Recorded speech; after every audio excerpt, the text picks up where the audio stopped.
What? Joe, Make sure. yeah, make sure that it's playing. I'm not following. Okay.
Okay, I'd like to reconvene from closed session, reconvene to our regular meeting. We do have a report out from our closed session. In the matter of student SPEL 2022, the board in closed session took action to approve a transportation agreement arising out of a matter related to special education for the student with a total monetary value of $31,524. The board vote to approve the settlement agreement was 5-0 with 0 abstentions. In the matter of student SPEL 2122-2, the board in closed session took action to approve a settlement agreement arising out of a dispute related to special education for the student with a total monetary value of $140,000. The board vote to approve the settlement agreement was 5-0 with 0 abstentions. All right, so now we have our patriotic exercise. I get to have a student here from Roosevelt. Hi. Hello, my name is Luciana Vitale, and I'm a 5th grader at Roosevelt Elementary School. Something I like about Roosevelt is that it is built on student input. An example of this is the student council. Something I am excited for at BIS or another middle school is PE and other sports. Now please stand for the vote. Right hand over your heart. I pledge allegiance to the flag of the United States of America and to the republic for which it stands, one nation, under God, indivisible, with liberty and justice for all.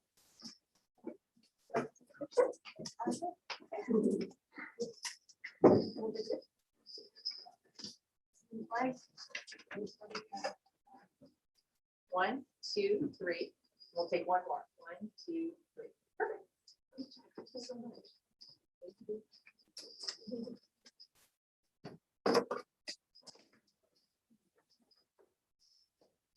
So roll call. Trustee Wong. Here. Trustee Lee. Here. Trustee Sarpong. Here. Trustee Mudd. Here. I'm here. Trustee Kendall.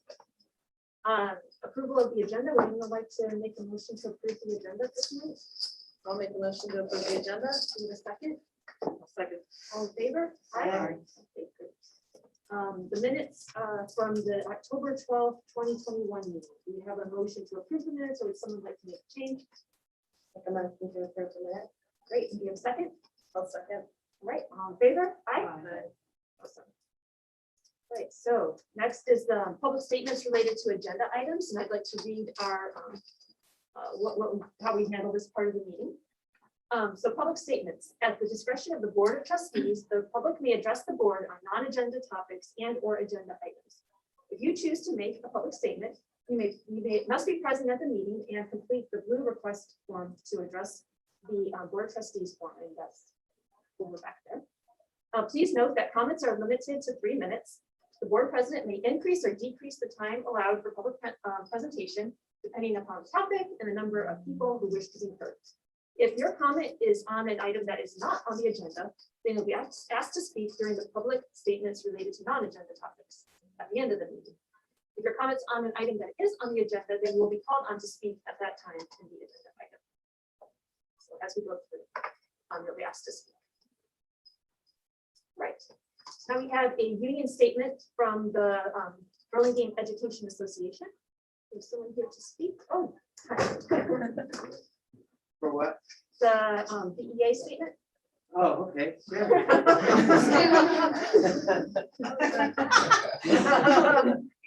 That's not why I came, but I was realizing when I walked in, who's gonna speak? So I just want to call, I guess I'll just say thank you that we came to an agreement with the contract. I think that's great. Really what I'm here to speak to about today was I'm here to make my case to the board about, sorry, I was really late, I was just running, so I'm a little pumped up. About the music and PE teachers tenure. So I'm sort of been ping-ponged around a lot over the last 2 years.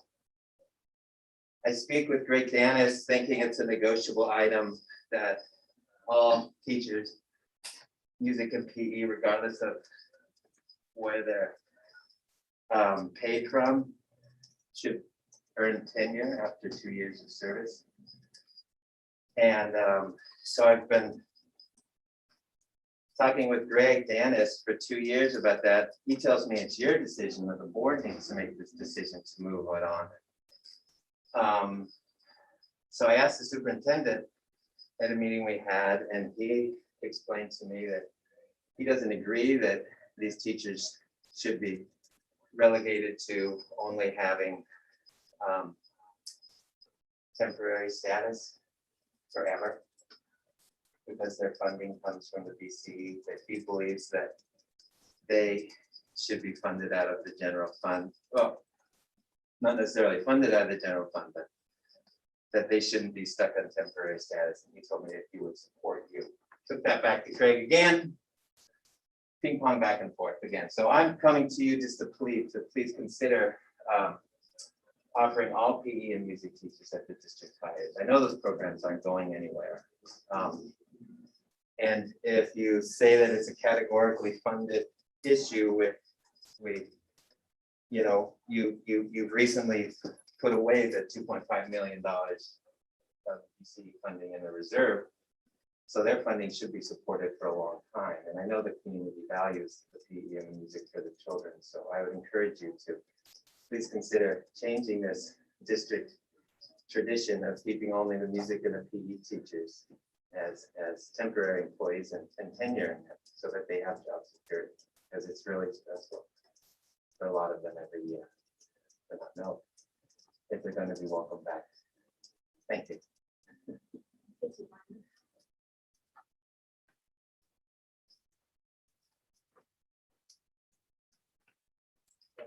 Next, we have a statement by a principal. Yeah. Hello. Much quieter than the last time I was here. I don't know if I knew this out in September or something.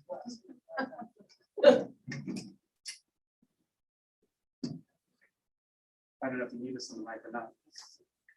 So good evening, everyone. It's great to be here and report on what has been a very productive month for the principals. Obviously, The biggest news of the month has been the tentative settlement of the contract. The principals were happy to be a part, helping move this work along, both at the bargaining table and behind the scenes.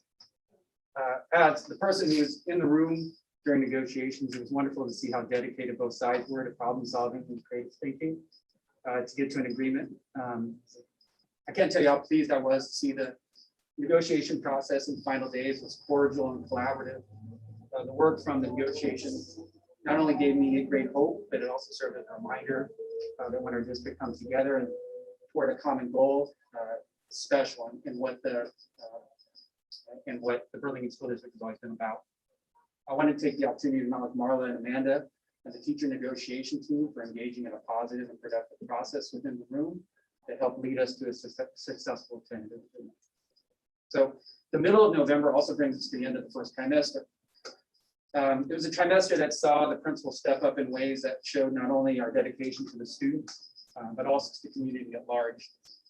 The negotiations continuing, the principals were left singularly to lift the school community and keep spirits high. And by working to put together fun and vital events like Spirit Days, Halloween book fairs, and student projects, the principals again showed deep dedication to their professional craft and their school communities.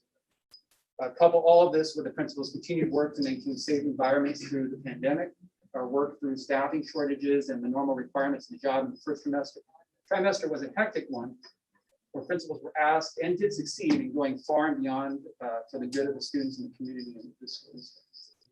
Our extended principal team also stepped up in the time of crisis to help each other by bringing back former principals Lori Greedy and Joy Eastman to help fortify and add stability to both Hoover and Washington schools in a time of great need. The district and principals pulled together to help find a solution to a serious problem and an unexpected one. Even though the circumstances of the returns are far from ideal, knowing that the schools are in the capable hands of two people who are still deeply invested in the success of these schools, their communities, and the district is a great relief to all of us. The team itself has also been willing to lean in on each other for questions, support, and strength during a very, very trying time. Committee work continues to move along with the principal participation. By all accounts, the math and science adoption committees are working in a productive and thorough, thoughtful manner, and the new math and science adoptions could come through with solid options. But in conclusion, I want everybody to know that the schools are ending the first trimester in a very good place. With everyone back on board and rowing in the same direction, we are already seeing classrooms that are starting to extend out and build off knowledge gained in the past few months. A great relief has settled over the sites, and the full staff has begun to push in some very exciting ways. There is renewed vigor amongst the staff and sites that we're all hoping continues to carry us forward. Teachers have begun to dig deeper into flipped classrooms, project-based learning, universal design for learning, and more ways to incorporate new tools to their work. It will be the principal's goals moving forward to continue to build off our personal successes from the first trimester and to push in a very exciting, productive, and of course, positive rest of the school.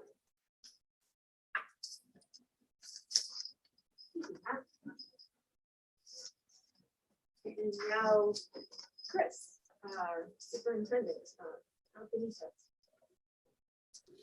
Thank you, President Kendall. Yeah, I was going to say all of the, I can see several of my own head around the room. That's disturbing. So thank you. I'm going to be brief because I am virtual at a CBO symposium right now. But I wanted to thank Matt. Matt, that was a great job, Matt. I really enjoyed that.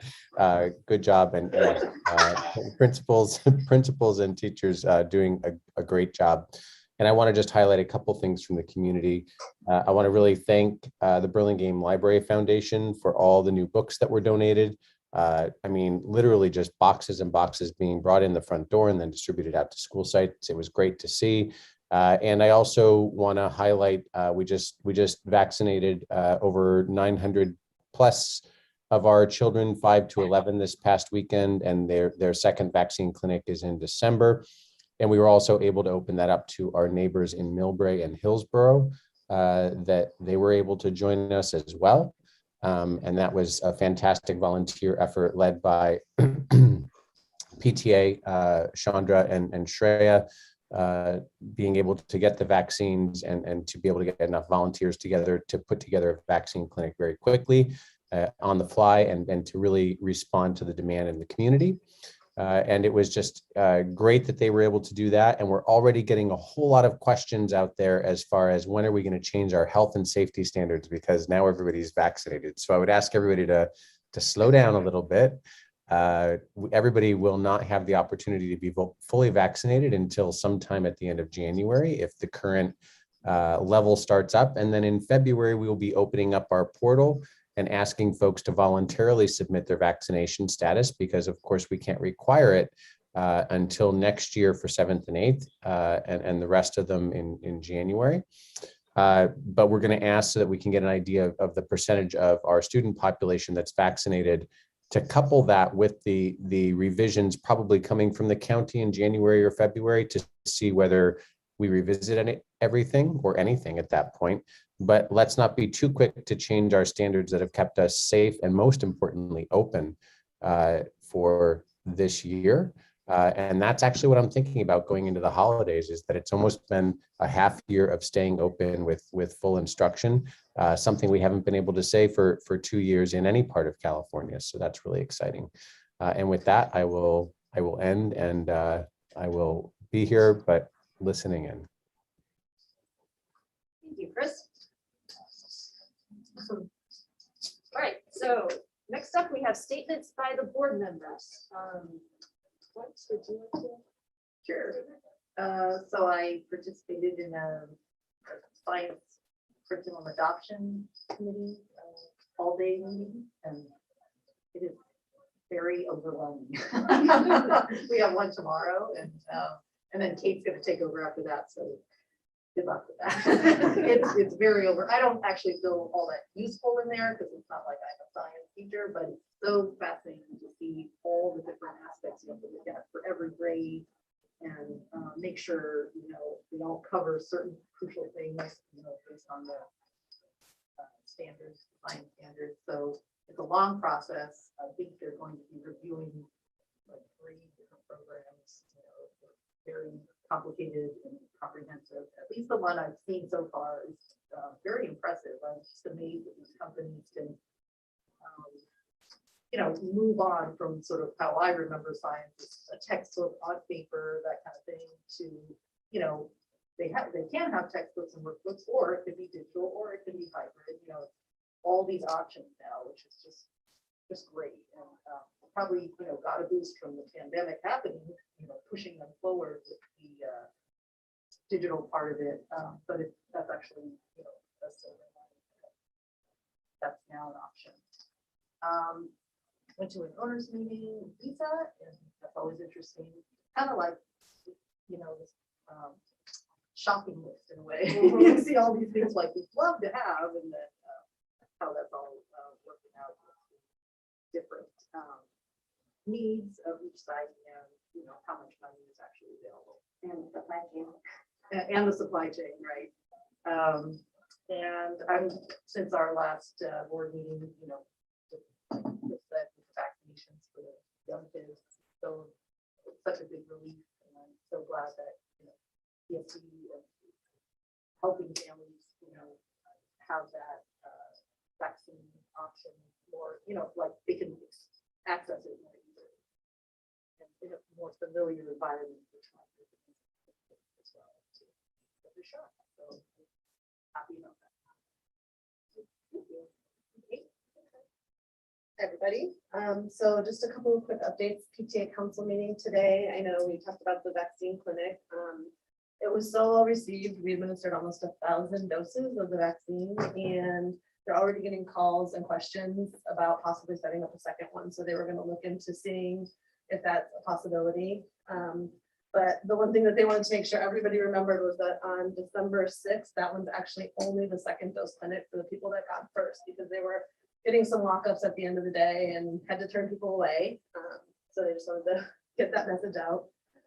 They also mentioned that Member Hub has actually agreed to keep the old dashboard online for the district until the end of the school year, which is great because we've been looking very rapidly to try to find something to replace that. So we have a little bit more time there.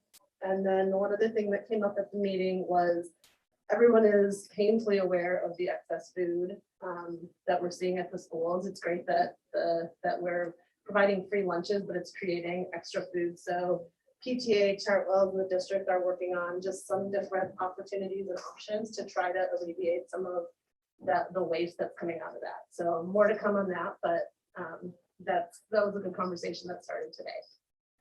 And then from a BCE standpoint, as of now, super exciting. They're just over $1.1 million, which is great this time of year. The fall campaign was very successful. And they're able to do that with about 600 donors, which is only a quarter of our parents. So they're still really striving to get to 1,000 donors by the end of December. And the next big push is going to be November 30th, which is Giving Tuesday. So just know that, mark your calendars. At a minimum, they're trying to get to 125,000 that day because there's a lot of matching grants that are out there. So if you're planning to donate, just keep that in mind. And then the only other thing they wanted to highlight is that December 31st is the last day of the year, the calendar year. A lot of companies that offer corporate matches have a cutoff by that date. So make sure that people are following up with their companies for those things.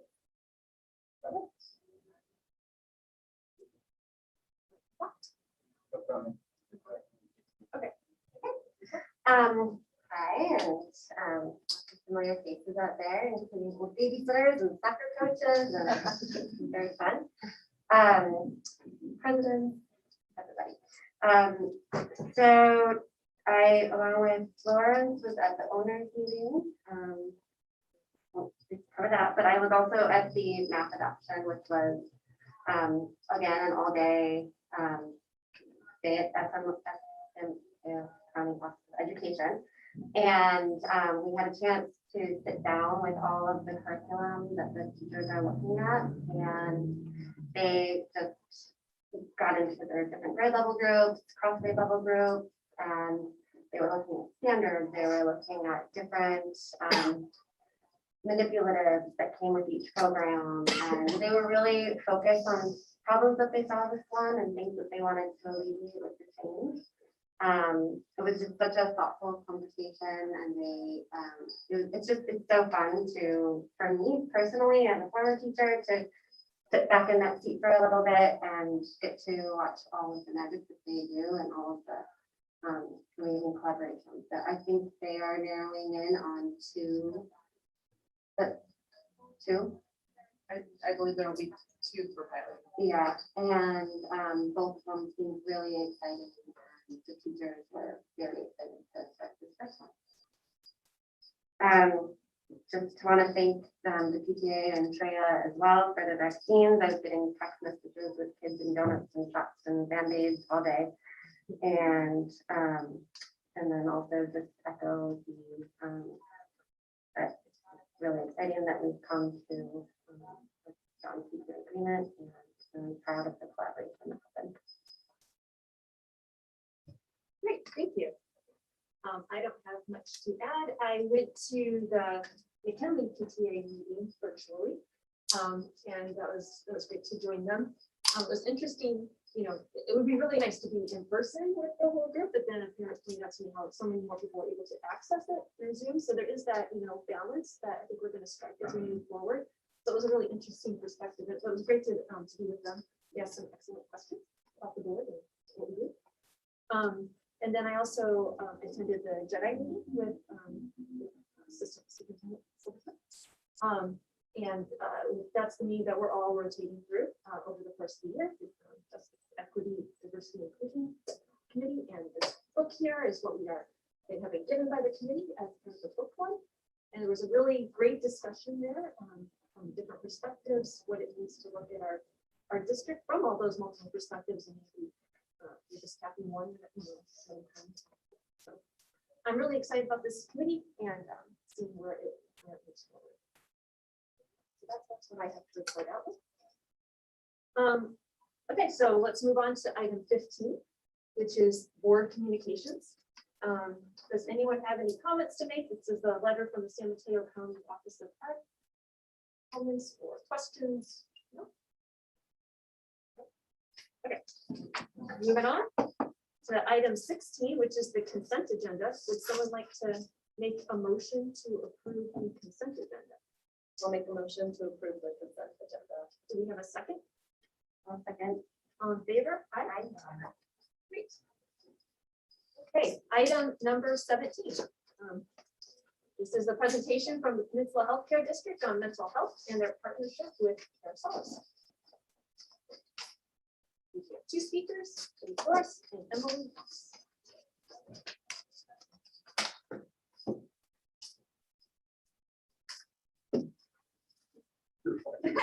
We can share space. Yeah.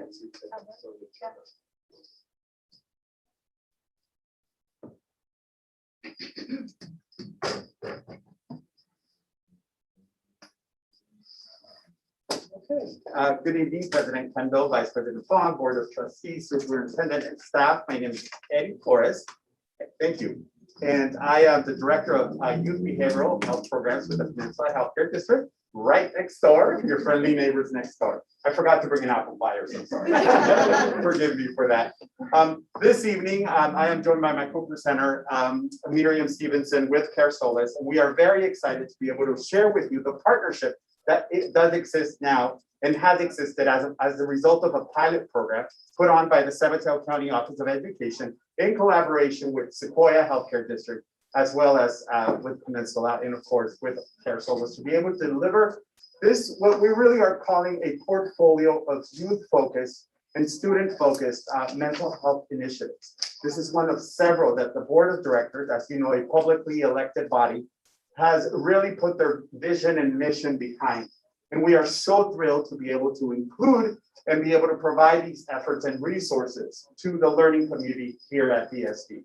We feel that it is ultimately important for the community, parents, families, students to be able to know, and as well as all of you as elected officials to partake and really take a look at the utilization rate and really what is an astounding program.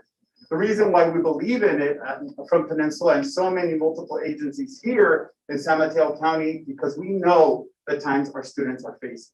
We know the intricacies and where we're at right now in terms of mental health, and not just with our students, right? Or with our families, but also with our staff, our teachers, and extended family. And that's the beauty of this program, which I am happy to turn it over and delighted to have once again, Miriam here to walk us through the presentation. And then afterwards, we'll be able to take any additional comments or questions from the board. Thank you. Wow, thanks, Eddie. I don't know that I need to present. So I know you were slated to have Emily, my colleague, but we have the privilege of presenting in person. So you get in-person Miriam, who is local. I hope that you benefit from that. My role in Solace is the Executive Director of Community Engagement. I'm more affectionately known as our in-house educator, working for 17 years in public education and all things teacher, school counselor, administrator. Most recently, one of your neighbors, Palo Alto, has their student services, mental health, and physical health director. So I'm here bringing that lens to you all, and I hope to really focus on what's most pertinent to you as board members, but also promote the resource to your community, because that is really an important feature of our partnership. A lot of words on the screen. I'm not going to read them to you. Hopefully you had a chance to read your packet, but for the benefit of the audience as well as people watching at home, just understand that the San Mateo County pilot is a really innovative approach to community mental health care. So it's a community-wide approach that really started in partnership with the Office of Education. And as Eddie said, your neighborhood healthcare districts, and for you in particular, Peninsula Healthcare. He didn't bring you apple pie, but he brought you coverage from Solace, which is a nice, robust thing. So in January, we started out with a pilot. We launched through trainings of the county office, extensive meetings to engage all the different districts, working with your staff here, Dr. Joelle Spencer, her team, to really get awareness for the staff members, but also start promoting the resource in the community. We're now in August and October. We've launched a 3-year agreement in that same partnership, and we're looking forward to that long-term coverage. I'd like to give you a little bit more context about Solace as an organization and the work that we do. We are a nationwide organization that supports, you can see the numbers, over 4,000 school institutions, both in K-12 and the higher ed space. That covers 3 million students. And as Eddie called out, the staff members attached to those students and the family members as well. We know that our students can only be well as the adults that care for them. And in times like this, with burnout, fatigue, both on the caregiver and the staff side, it's really important that we take a robust approach to addressing the mental health needs of our community. Most proud of that number, and as an educator, is the time that we save your staff and families in searching for resources matched to their needs. We take on all of that legwork, reduce the hassle, really tailor that search based on their cultural identity, their language, their preference of type of therapy, and desired outcomes. This is meant to be what gets in the way of people getting connected to mental health supports. So the first step is acknowledging that you need help, the courage to say that, to start the search. But as you know, there's a lot of infrastructure that gets in the way. Primary to that might be insurance coverage, lack thereof, the language, stigma, knowing where to start, how to pay for it, and just understanding how to navigate all of those options to really end up with quality mental health care. Research shows that these obstacles are also disproportionately affecting our communities of color, with less people getting connected to more quality resources, based on those inequities that are built into the systems. At Care Solace, we have basically 2 pathways that people can engage with us as a resource. The first on the left is through a warm handoff by a staff member at the school that knows them well. It might be their school counselor, it might be the administrator. The principals are really hands-on here. So it might be, we see you struggling, parent wants help, student needs help, staff member needs help. They can connect us or that person in need to Care Solace. On the right side of this circle is Care Match, which is kind of a search on your own. It's one step towards getting help. Oftentimes that process can be so intimidating, people don't know where to start. They also don't necessarily want to talk to somebody right away.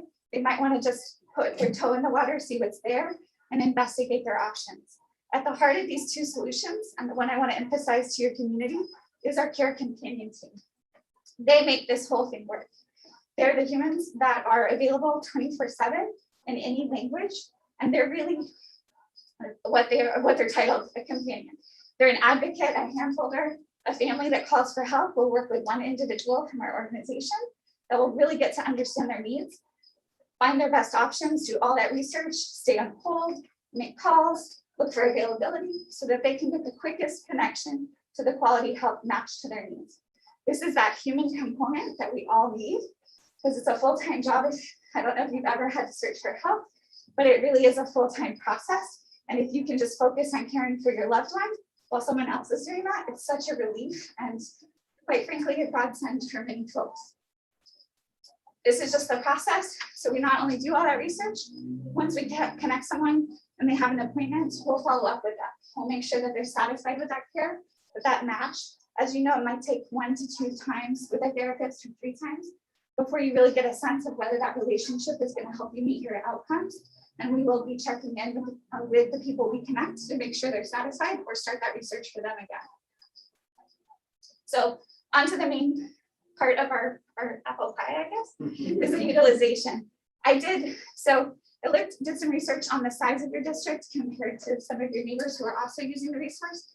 Your utilization, I'm not going to call out any of your neighbors because I don't want to shame them, is higher than districts of your size, comparable makeup, as well as K-8 structure, if that makes sense. We have combined the pilot with your current segment. So last year's school year is reflected from January through June. And July, I think we're kind of blocked a little on the screen with the Zoom boxes, but I can run through those numbers for you. Oh, there you go. Awesome. I'm trying to talk really fast because I know we have limited time. So I hope if you need me to slow down, feel free. I can run through these KPIs or key performance indicators. At Care Solace, we really believe that data is important. Transparency is really useful, and that this data can inform stakeholders like yourselves, your community, your leadership to make decisions about how to allocate resources, maybe build in intervention programs or education that can really address the needs that you're seeing in your community. From the top down is basically the time savings bucket. First is the inbound communications that we're fielding, people calling for help, people wanting to know what options are available. The communications we're saving on behalf of families and staff members is the next bucket. Warm handoffs. This is that staff person who knows the family, knows the student, that warm handoff to us to look for those options for the family. You'll notice there's a new bucket called family initiated cases. So this is families calling on their own to start that process and get connected to a care companion. Total appointments to care. This is the total appointments of those two top buckets that have been made so far to connect to care. Not all the time people want to go all the way in terms of getting an appointment. They might want to be presented with their options and make that appointment for themselves. So oftentimes we don't always see the confirmation of the appointment made because we've helped them to that step and then they want to take it on their own. The 45% overall appointment rate on the right is really strong compared to a national study of what it normally looks like if you're handed resources. You have to investigate options. It's about 18%. And that personal kind of here's your choices. Go ahead and investigate on your own. 45 is really strong and compares really well with what we see across the nation for the district partnerships that we have. Okay. Feel like I'm racing. Cool. And we're stuck. Maybe battery? Or not? Perhaps. Perhaps. Whoops. Perfect. Okay. This one? Yes. Yes, thank you. Oh, I failed to mention on the last slide that I looked at November's numbers and a couple of trends that we're seeing for you all just to be mindful of. Is normally we'll see an uptick of referrals in October. We saw that in September this year. That's also pretty consistent for the schools that we support. So people back in person, there's a lot of unaddressed need that's just presenting outright. Normally it takes a little time for staff to get to know students or identify that. And it's just presenting in a more magnified fashion that people are needing help sooner. I checked November's numbers and it's what the second weekend and your numbers are already matching October's. Yeah. Okay, so up top is oh, it looks like the year is cut off, but that's okay. Or it just formatted.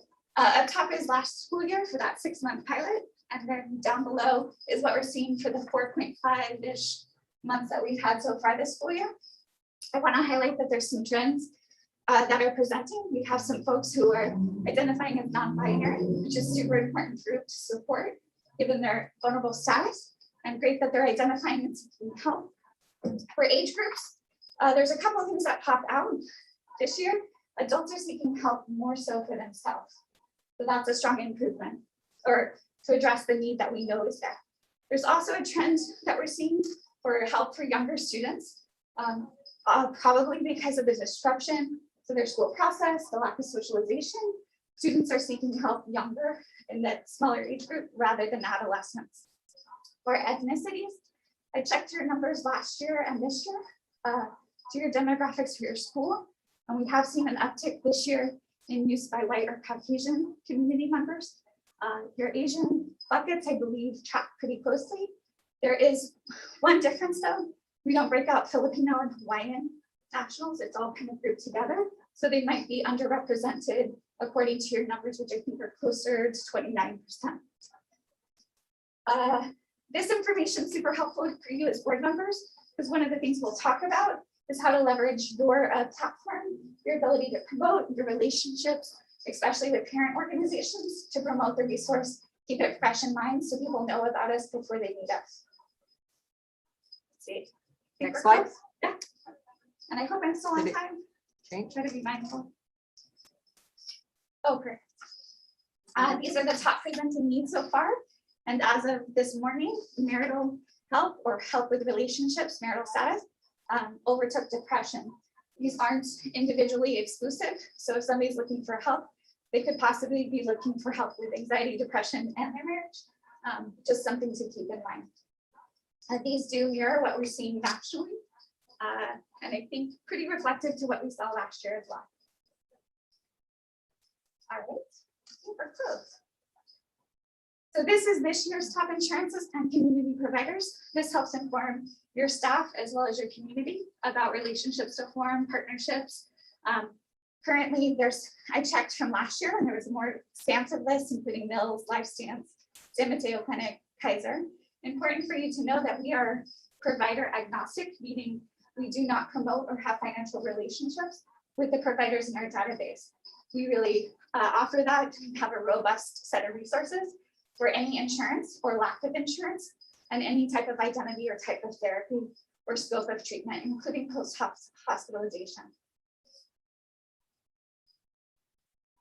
Each one of those numbers is a story. This is some recent feedback we received. Just important to keep in mind that if we're making an impact for someone at a critical time when they need help, that's a transformative moment.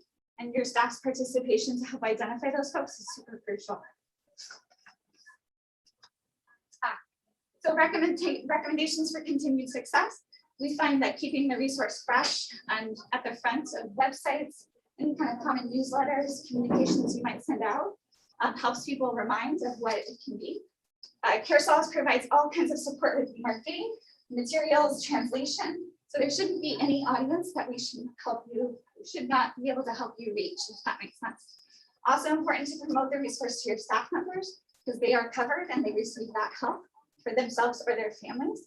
And we love being invited to community events to kind of give a short synopsis or share what it's like to get help. Anything that we can do to help promote it in your community, we're happy to partner with you, but we encourage you to use the networks that you have to do that as well. Did I make it in time? Perfect. Okay. If you have questions following the meeting, obviously we can stay for to field those, but also Dr. Joelle Spencer is a great contact to connect with us in the future. Thank you. And just to add, once again, for our audience and for everyone listening at home as well, this is at no cost. Yeah. Absolutely, not only for students, it could be the extended family members of staff and our teachers, etc. So it is a great, powerful program. And this is why, again, our board felt that it was so remarkable in terms of the schools that we serve during the pilot phase that we extended it for a 3-year. So we have this as a tool and as a resource during these times. Thank you, and happy to take any comments or questions. Hi, so I'm a clinical psychologist, so this is really, you know, of course, near and dear to me. And something I think people don't appreciate is that looking for the right therapist is so difficult. I mean, this is sort of like Match.com for therapists. And which is really, so, it's ingenious because what people end up doing is they don't find the right person. And then they stop. They stop. They just say therapy doesn't work, Yeah, and then they never look again. exactly. So this is, such a great program for hopefully, lessening that Right. kind of reaction. And I'm just curious, so what's the business model? So if there were no Peninsula Healthcare District covering costs, if a small district like ours wanted to have this program available, You can partner with us and it's Right. based on enrollment. it's based on enrollment, so it's like a beginning of the year kind of fee. Whole year. I see. Yeah, And so it's like it's- an insurance coverage. as well. I see. So it's a contract and you can use it as much as you want Uh-huh. based on that first fix. Absolutely. Right. And there's also different than many vendors that we deal with in education. There's unlimited licenses for staff users. So staff, I didn't really spend a great deal of time on it, but as a former school counselor, this would have been a godsend. Because oftentimes you would hand resources, you might remember to follow up with the family to see how that's going. Becomes a little bit like a nagging, or like you don't have the time to do that navigation for them. And so this really is like, they hand us the family, we do that legwork, and then they have full transparency, obviously with parents' consent, of like the status of things, and they can kind of close that loop and worry and know when to reach out to the family to say, if you've connected with someone, is there anything that we can do at the school to support what you're learning in therapy? So there's like the releases or signs. Yeah. that you can have all those So verbal consent is given so that we can contact the family because it's directory information, and consent to stay informed is also provided. And so if there were someone just like hearing about this at our meeting, but they have no connection to ESD at all, they don't have access, right? If they are a public school student, and this is what makes the partnership with San Mateo County so innovative, is they really are focused on equity of access across your whole county. The public school students in San Mateo County have access, as do the staff members and their families. So if someone is hearing about this, and this is the first time, 2 things I'd encourage: talk to your friends about this. If you see them struggling, share it. Oftentimes we accept help from the people we know first. And the second piece I would also say is call. I know it can be hard to make a phone call these days, but that first phone call is really all you have to do to give us what you need. And then you'll be connected to a person that will keep you updated by text and even stay on the phone to help make those appointments for you. And they are your friendly kind of nagger to remind you to take those steps that we often lose sight of when we're managing so much in life. And the reason all of the county is covered is because of the healthcare district. Yes, in partnership with, so it's a lovely, you want to speak more to that? Yeah, certainly. So the County Board Office of Education is taking care of those extreme school districts that are not covered by a healthcare district. Sequoia takes care of South County. We take care of kind of Mid County, but the County Office of Education is taking care of South San Francisco, the coast, and EPA and those type of districts as well. So entire San Mateo County, all the schools under that are fully covered. Which we have lots of partnerships that might cover a self range or different things, but that is a super innovative, really committed to a mental health, like community mental health approach, which I can't commend your county enough. Living in Santa Clara County.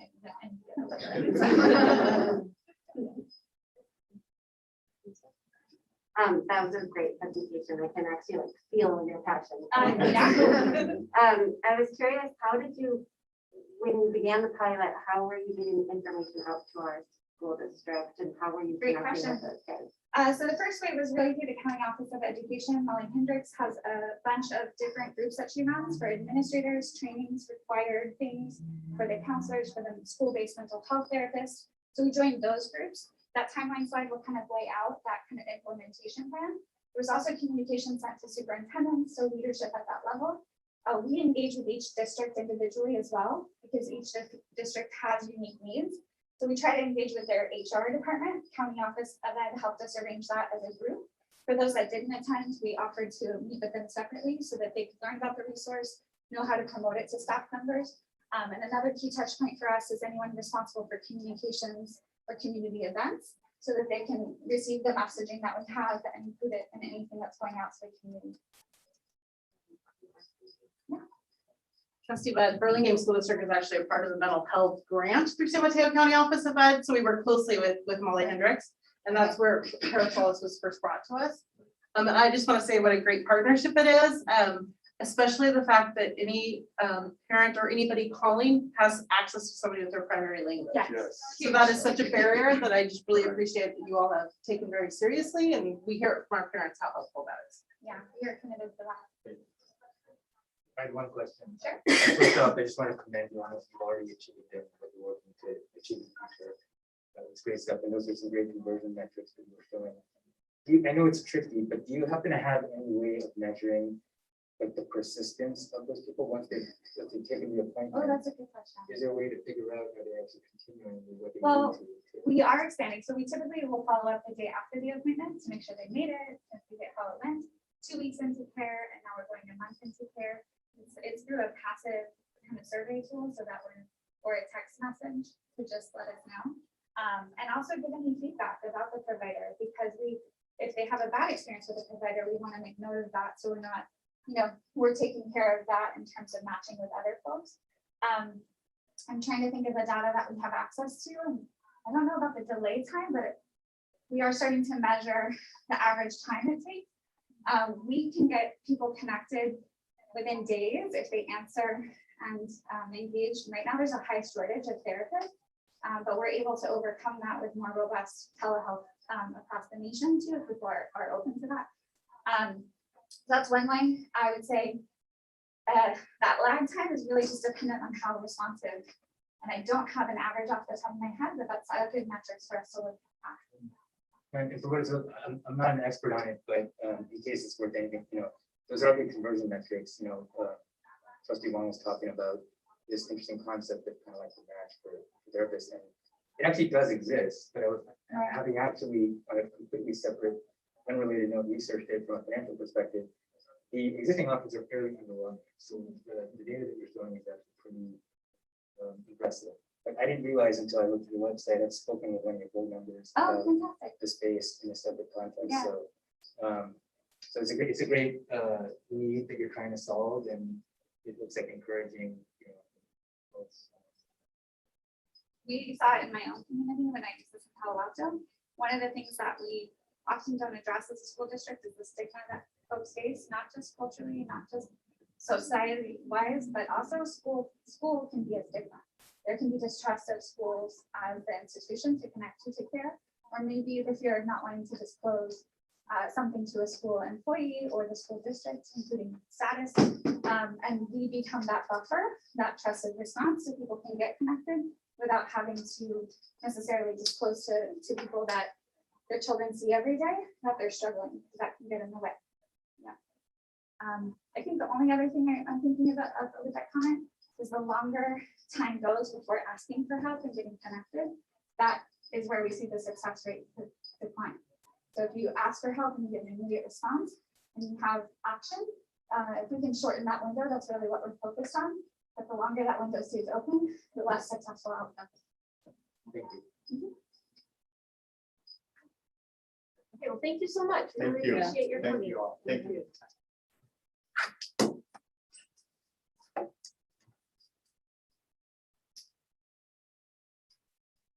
Okay, so now we're on item 17.2, the facility renaming discussion for BIS. So, Sam,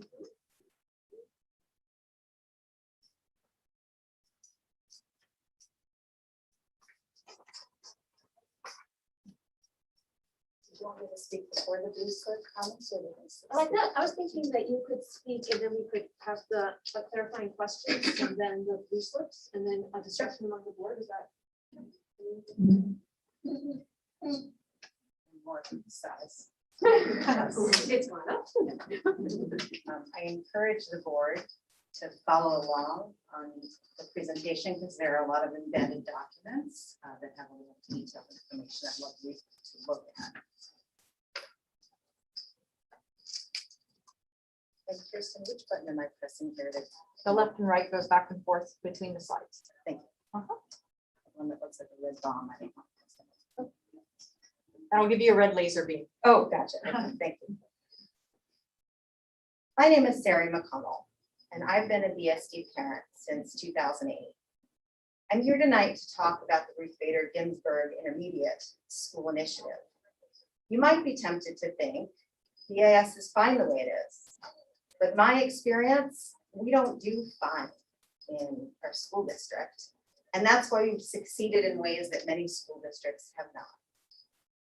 This is a tremendous opportunity to make a big mark on our children's lives and reframe how we think about ourselves as a whole community.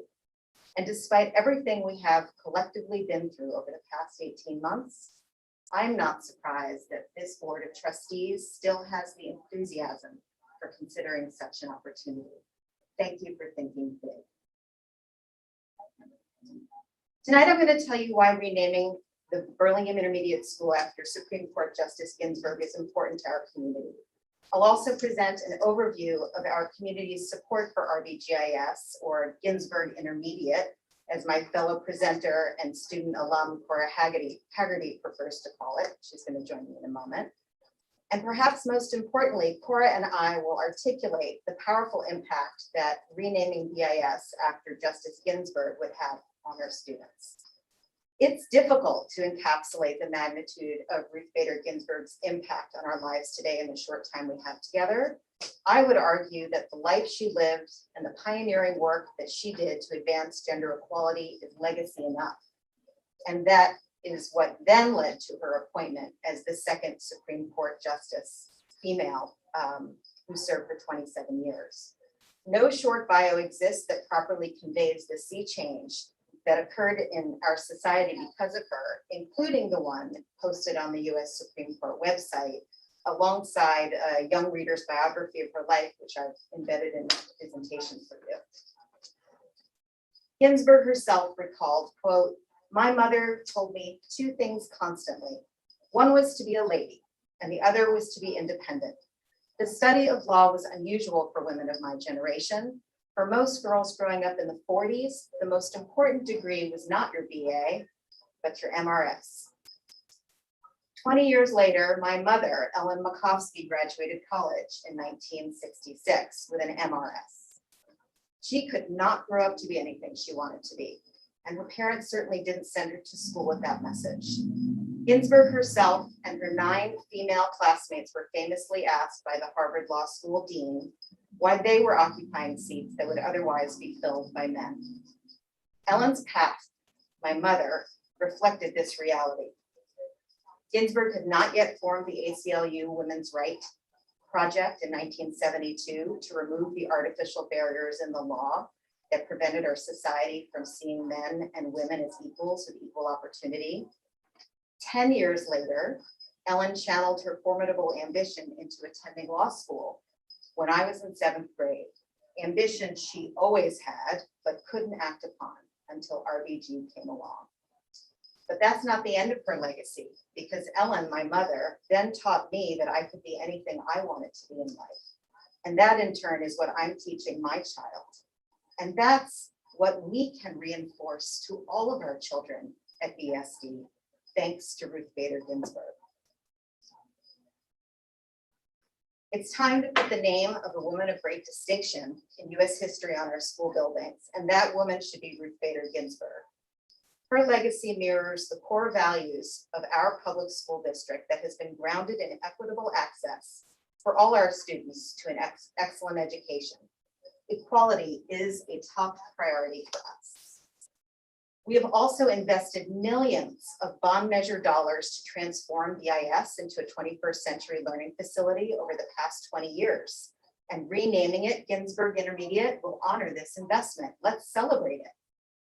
And at a time when some parents are reevaluating their educational options, this would really help to reposition the school and what it stands for in a very positive way that would help attract and retain students to our middle school. And finally, this powerful act could be just the thing to bring us all together after a traumatic time as a bright symbol of our community's support for public education. We need this now. Renaming BIS after Justice Ginsburg has broad community support gathered gradually over the past year. You can see here, and if you click on the petition, you can see it directly. It includes over 1,600 signatures, including the majority of school parent leadership, numerous past BSD trustees, and many hundreds of BIS student alumni and parents. We also got the support of at least 16 teachers in our district. There's a specific reason why I chose not to list their support here that I'd like to address. By design, this community support has been gathered quietly and organically because managing COVID, transitioning to a Zoom classroom, then hybrid, then safely back to school, and of course, contract negotiations have been the top priority for our teachers. The 2021 school year was simply not the time to burden them with this topic, when in normal times, I would have taken every opportunity to get this initiative in front of teachers so their voices could be heard. I recently met with BIS Principal Erica Gilbert, and she fully endorsed my speaking with her staff before this presentation. But with a second look, she realized that more pressing topics like school safety and curriculum had to take priority on her staff agenda this month, and we tabled it to early 2022. As you evaluate the process for considering a name change, I'd heartily like to endorse an approach that allows teachers' voices to be heard in this discussion, as I made a deliberate choice this past year to stay out of their way. And I would also note that the 16 teachers who did sign the petition, most of them I had personal relationships with, so it's not a coincidence. San Mateo County Superintendent Nancy McGee has endorsed our thoughtful approach to this renaming initiative. You can see her letter if you click on the link. And the BHS newspaper, also linked here, thought it was important enough to write about in their student newspaper last year. We've collected so much enthusiastic commentary from across the community, which I heartily encourage you to look at. It made my day every day to look at. And my presentations to all the PTAs at our superintendent's invitation late last spring were well received. And BSD board policy, also linked in my presentation, was recently revised specifically so that a school building would only be named in recognition of, quote, individuals living or deceased who have made contributions of national or worldwide significance, end quote. And that the board, quote, encourages community participation in this process, end quote. So we're hitting this right on the nose. Renaming our middle school after Ginsburg is more than a teaching moment for our children. Ruth Bader Ginsburg's fight for equality is modern history, and our public school children will write the next chapter. And though she passed away only a year ago, there are over 25 books expressly written for young people and 2 major motion pictures about her life and legacy. And Notorious RBG is accessible and she's cool. So with that said, I'd like to invite up Cora Haggerty, a BIS student alum, to give her perspective on this as well.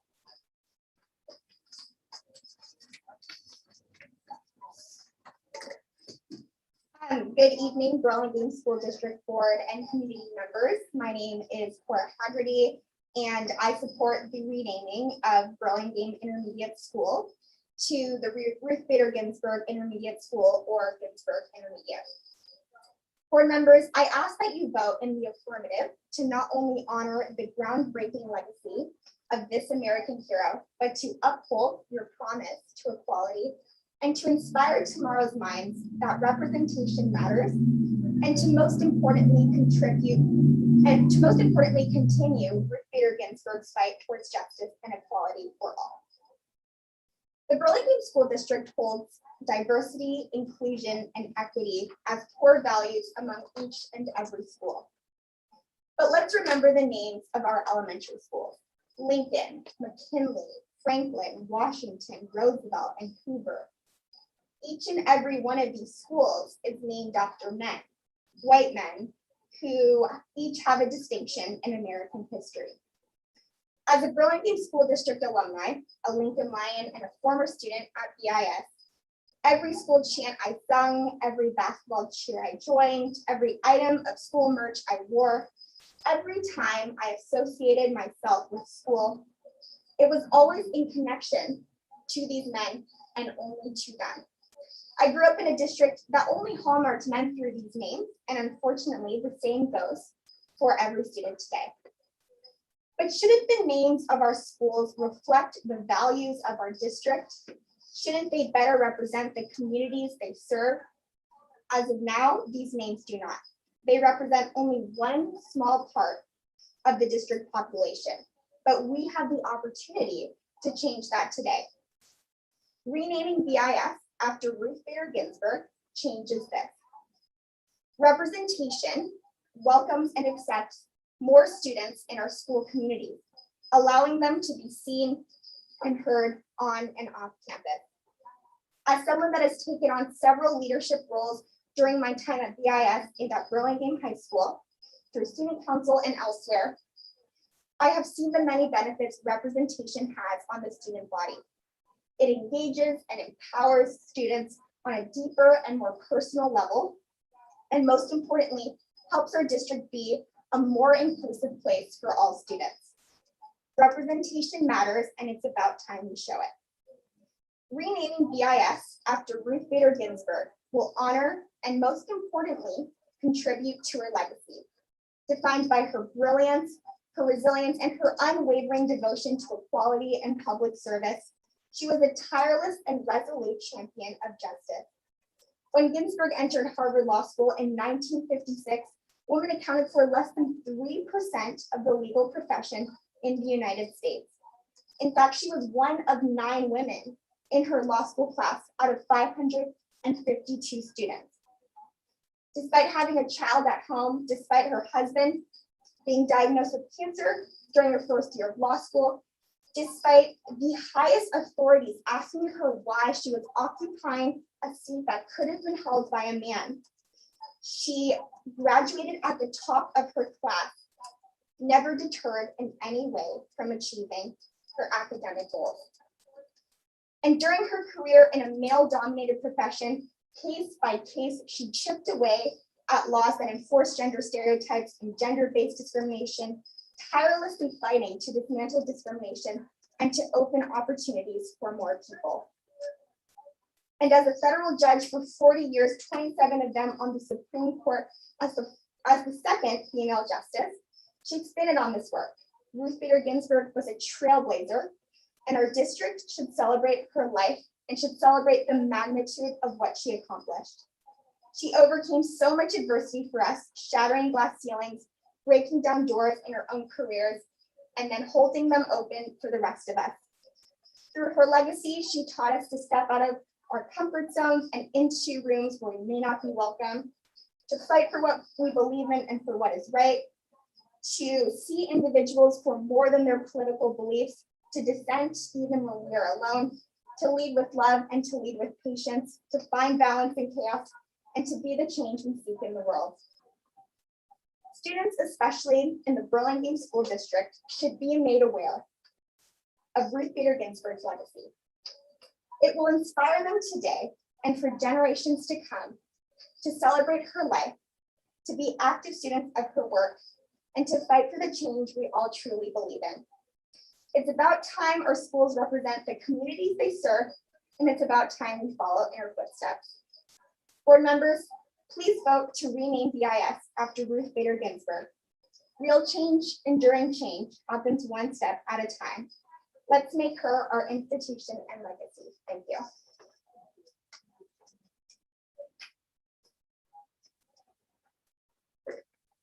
As Cora has just stated, let's make Ruth Bader Ginsburg our institution and our legacy, so that boys and girls both know that anyone can grow up to be someone worth putting on the front of a school building. Thank you. Thank you. Do we have any clarifying questions that we would like to ask with the public comment? And just for clarification, the board policy you're referring to is the one that was adopted in 2011? I'm not sure, to be Okay. honest. What It's the in date the, is. it's in the agenda. No, I mean, I printed out what was there. I just want to make sure that's the one. Yeah, Kirsten made sure that I had the right one. in It just the sounded like presentation. something more recent. Questions? One clarifying question, just on the petition that you had, with 1,638 signatures. That was impressive. How many, are those all sort of current Burlingame community residents, or is it sort of current and historical? It's a great question. So I put my petition on change.org. It's a publicly accessible document. I'm sure there are names on the document that have nothing to do with our school. But I was able to personally identify over 600 names of people who are associated with our school. There were many names there that are connected to Millbrae, Daly City, San Mateo, San Francisco. Those represent family members. I know there was one teacher who signed a petition. There are a lot of Callahans on this petition. Let me just tell you, she had her entire extended family in the Bay Area sign the petition. And you also have folks, alumni who are no longer living in the area who did sign this petition. So it is a little hard to pin down exactly how many, but I was easily able to identify over 650 people who are associated with their school. Do you have other questions before the- I'm not sure where they are supposed to be placed, but if there are like clarifying questions that are not necessarily for Sherry or Cora, but they're, And afterwards we'll discuss. we will, okay, And if you have a specific question. but for Sherry. Thank you. So Kirsten, do we have public comments? Yes, we do, President Kendall. We have two. There's more to. You need to bring them up to me, please. Sorry, we didn't know what the process was. Thank you.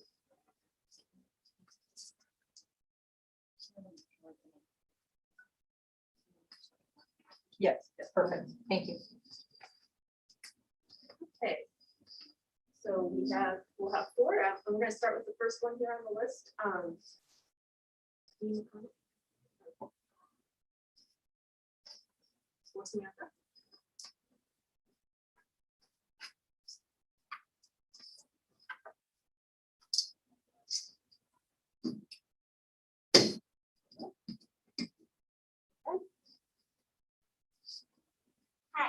My name is Samantha Chu Lee, and I'm a fourth grader at Roosevelt Elementary School.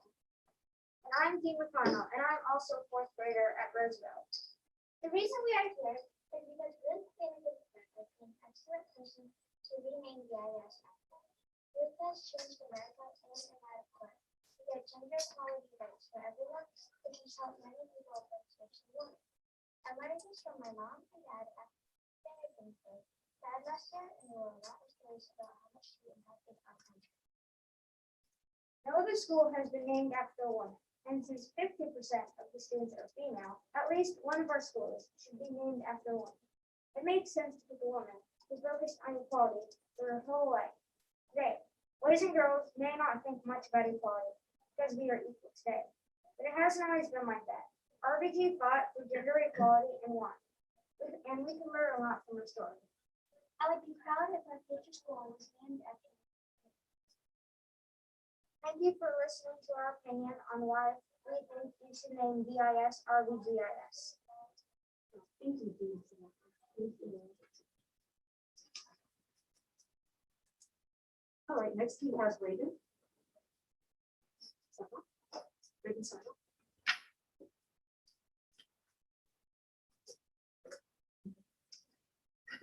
I'm short.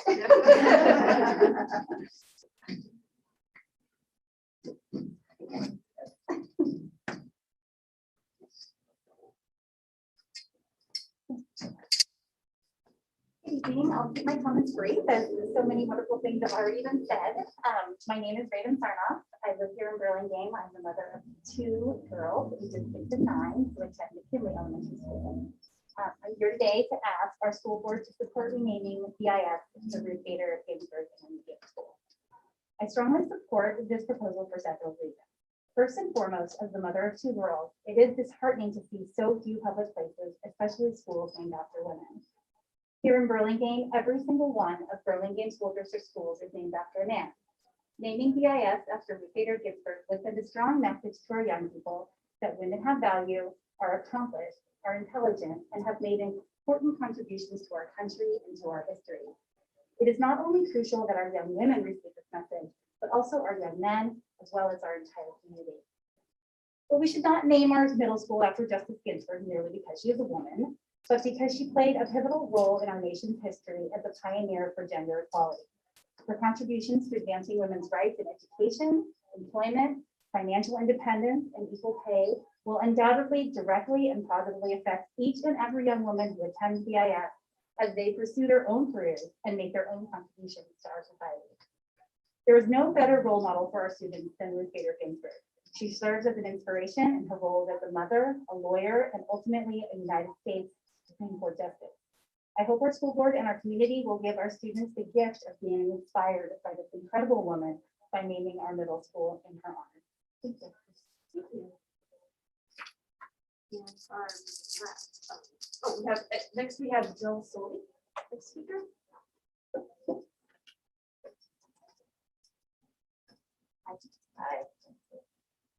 Hi. My name is Jill Soley. I am mom to 2 boys who attend the Burlingame schools. And I'm also here to speak in support of renaming BIS in honor of Ruth Bader Ginsburg. As a parent, I am working hard to raise boys who will be good citizens and treat all people with respect and kindness. I love that our community actively invests in modernizing our schools and curricula, including making it more inclusive. I also love that our community has taken stands in support of marginalized groups. Yet with all these investments, as some others have pointed out, 6 out of 7 of our district schools are still named after long since dead white men. Not that our founding fathers and presidents weren't admirable, but as Cora pointed out, it sends a message to our kids, right? Especially our girls, but our boys too. That last school, the one that doesn't have a person's name on it, seems like a huge opportunity to change the message that we're sending. Why Ruth Bader Ginsburg? As others have pointed out, she's a modern day hero. She's my hero. She faced significant discrimination with poise and strength and rose to the top of her field. She took the high road and battled using intelligence, knowledge, and wit to make inroads for women's rights, including equal pay, as well as the rights of other marginalized groups. She represents the value of education and hard work and standing up for your rights and the rights of others. She was also particularly known for making friends with people who held opposing views, something that we could use a lot more of in these divisive times. RBG is exactly the type of person who we should be teeing up as a role model. And I want my boys to ask me why their school is named for her. I welcome that conversation. And I look forward to wearing my RBG intermediate school sweatshirt proudly. Thank you. Thank you. And our last speaker is Carolyn White.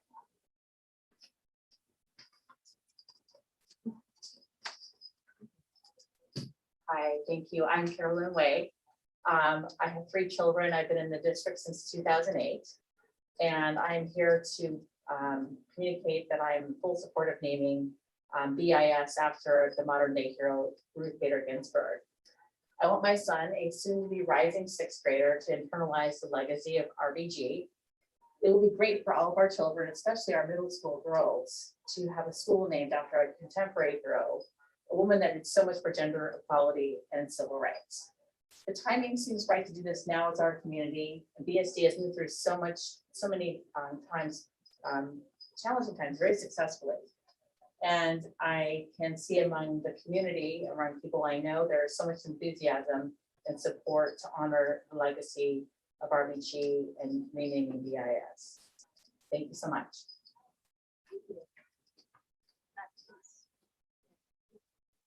Yes. All right, so now it's time to discuss. I'm guessing there are comments that each one of us might want to say, so we could probably go down first and then. Start with- Nothing. So one thing that wasn't brought up today is that I also want to keep in mind that it's also predominantly a field of women. And I think that it's important to recognize that women are walking into this building as well. So it's very, for me, it's top of mind to move this forward, but I also want to understand, I understand that there are a lot of complexities and that we are short-staffed, and I would love to hear from Chris and Marlo and Amanda as well. Like, I want the nitty-gritty, like what happens, what does it cost, where does the money come from?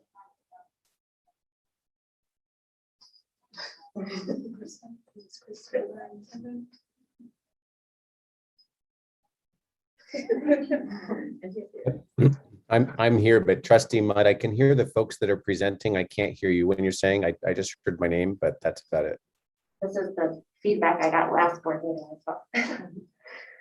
So basically what I said is, I also want to acknowledge that it's predominantly a field of women. And I think that's noteworthy in education.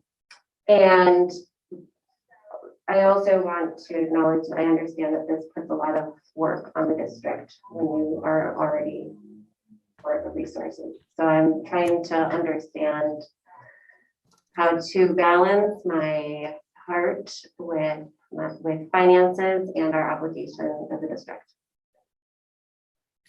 Well, that's sort of general. The balancing, the balancing of your heart is your own internal struggle. However, you know, I think, are you asking me what are the logistics of doing a renaming? Yep, the cost, the logistics, what the tax exercises for district office would be. Well, I think there's a number of things, right? So you all have a copy of the board policy, which makes it pretty clear that if the board is interested in entertaining the renaming of any of its sites, that they have to establish a process. However, the policy doesn't establish a process.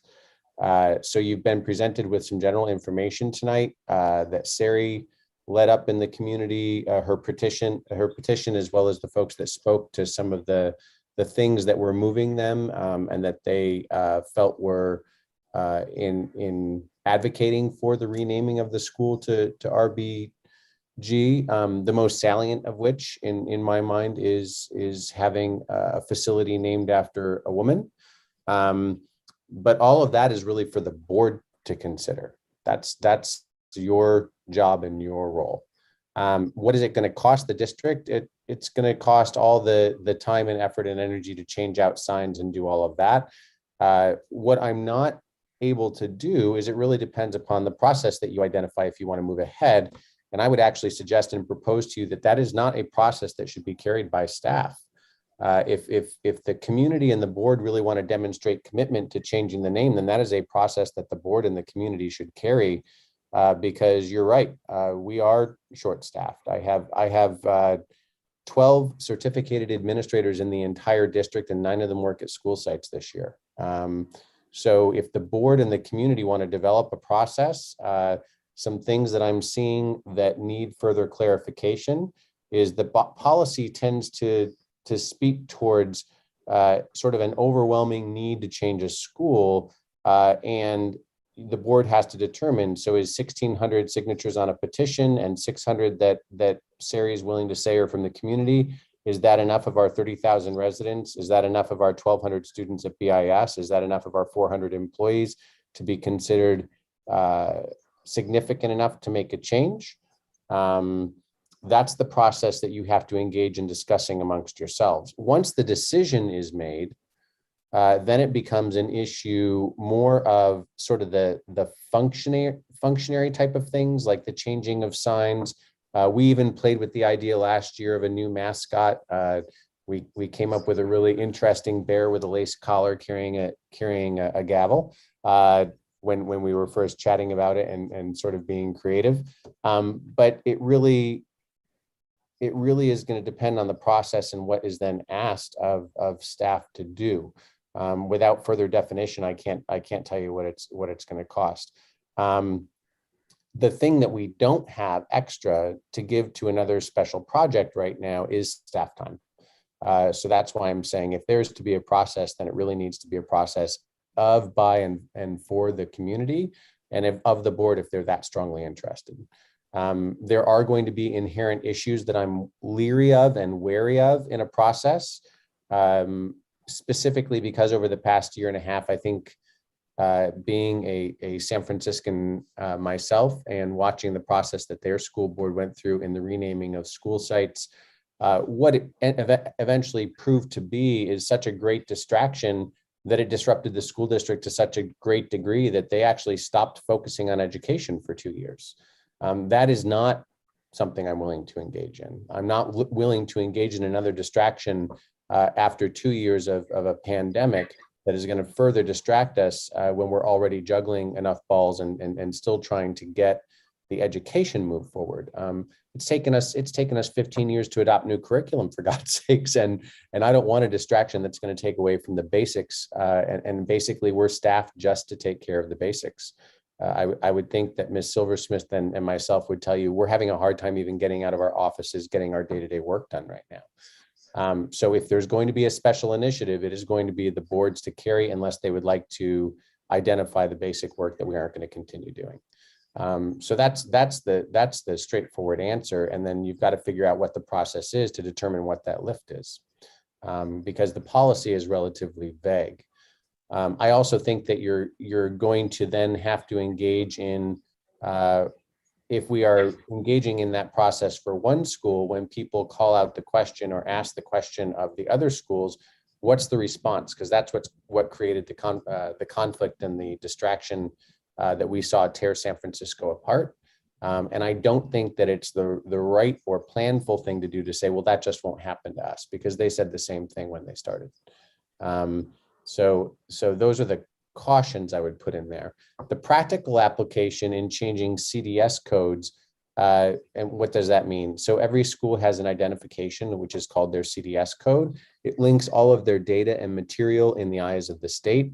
And typically when you change the name of a school, which I have done purely for functional reasons before, never because there's necessarily a desire from the community, but when you change the CDS code with the state, you do get some issues we're going to call it funkiness. That's going to be the technical term, in making sure that, for example, data from the old name to the new name tracks correctly, or that the state even will continue to view the school and the data as the same site. So you can get some wonkiness like that.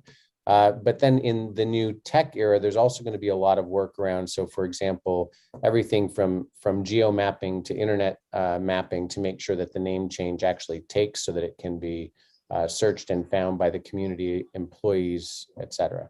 So there's a lot more in that's sort of hard to figure out how much time and whose work that is. So that would be my general take on it before the board engages in discussion. Marla and Amanda, did you have anything to add to that, or Kirsten? No, I think that as far as an educational services department, I think you covered the concerns that we would have with like linking data and the continuation of it all too.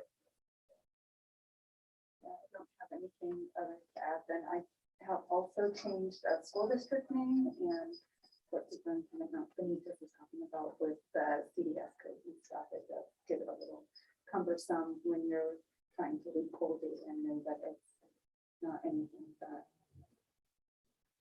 schools don't, it does happen, so. Would the money be coming from Measure M and then therefore be replacing something else? I'm sorry, could you say that again, please? Would the money be coming from Measure M and therefore replacing something else? You could justify the use of bond money to do things like hardscape changing, such as our signage and whatnot. So most of our signs are these big concrete things. I'm sure you've all seen them or run into them at one time or the other. So that could be justified out of something like a capital facilities fund. The work that's soft that's involved, and by soft, I mean, for example, changing everything electronically, doing CDS codes, that would have to be absorbed by the general fund. But anytime that you're paying for something that was unbudgeted, of course, it takes the place of something else. Yeah. Sure. I'll try to express a few comments. Hopefully that can express why I think this is a little bit of a dilemma for me.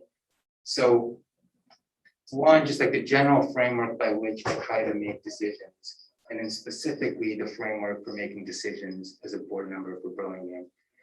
So in general, right, I'm trying to understand how big and important is the need or benefit of something, and how urgent or pressing is it, and of course, how much will it cost, or what are the downsides of pursuing that course of action.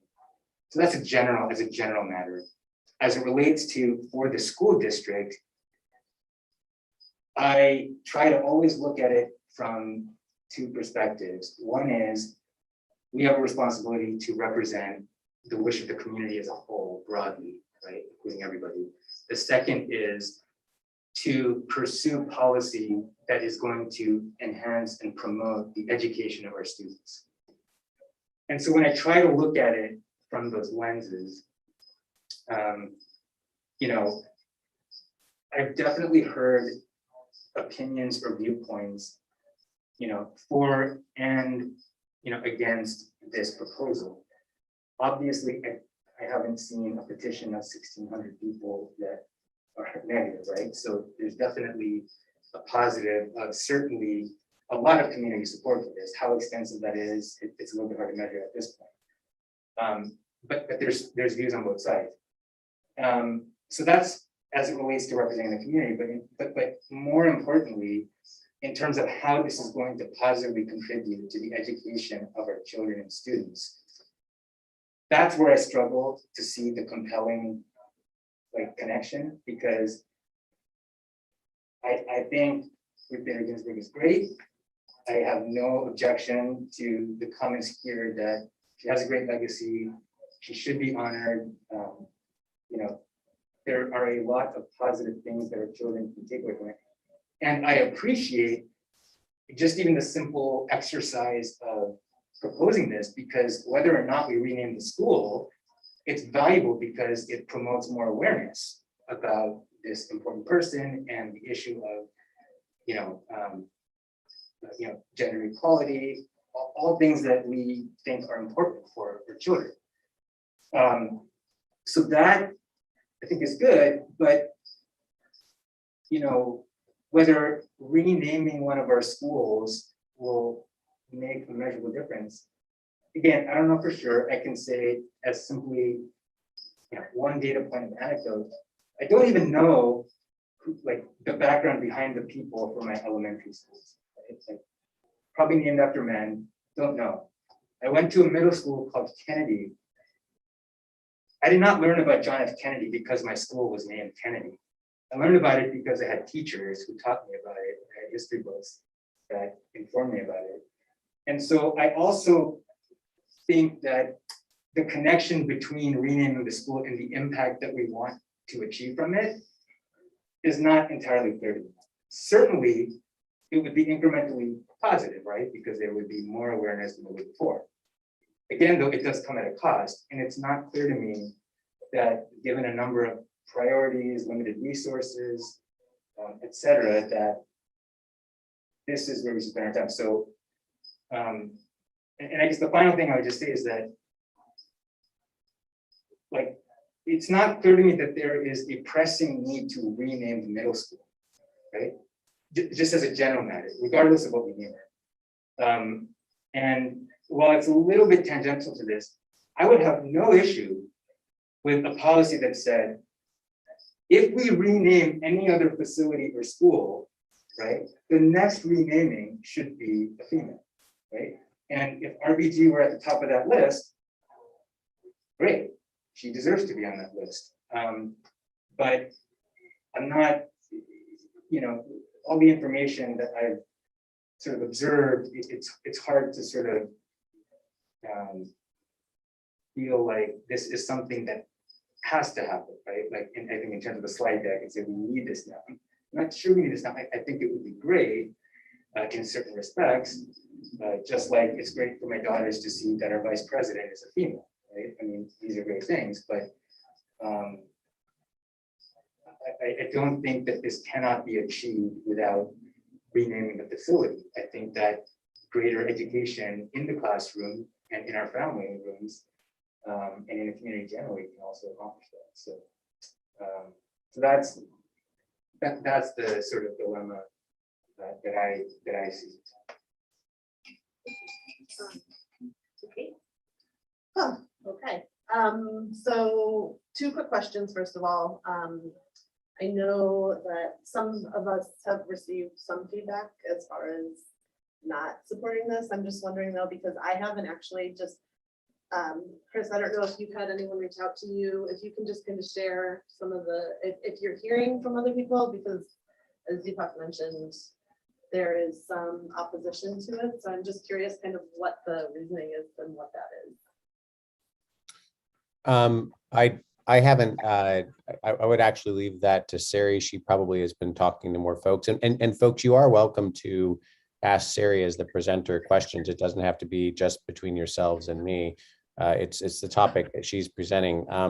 So I haven't heard much. I've gotten a couple of emails that are very, in general, if I were to characterize them, they fall into the category of we don't have a whole lot of history around Burlingame, and taking away the only building named after Burlingame is taking away a part of our history. That's how I would summarize that type of comment. So I've gotten a couple of those, but that hasn't been recent. That was actually when the petition was going around and people were actually thinking that the school was circulating the petition for some reason.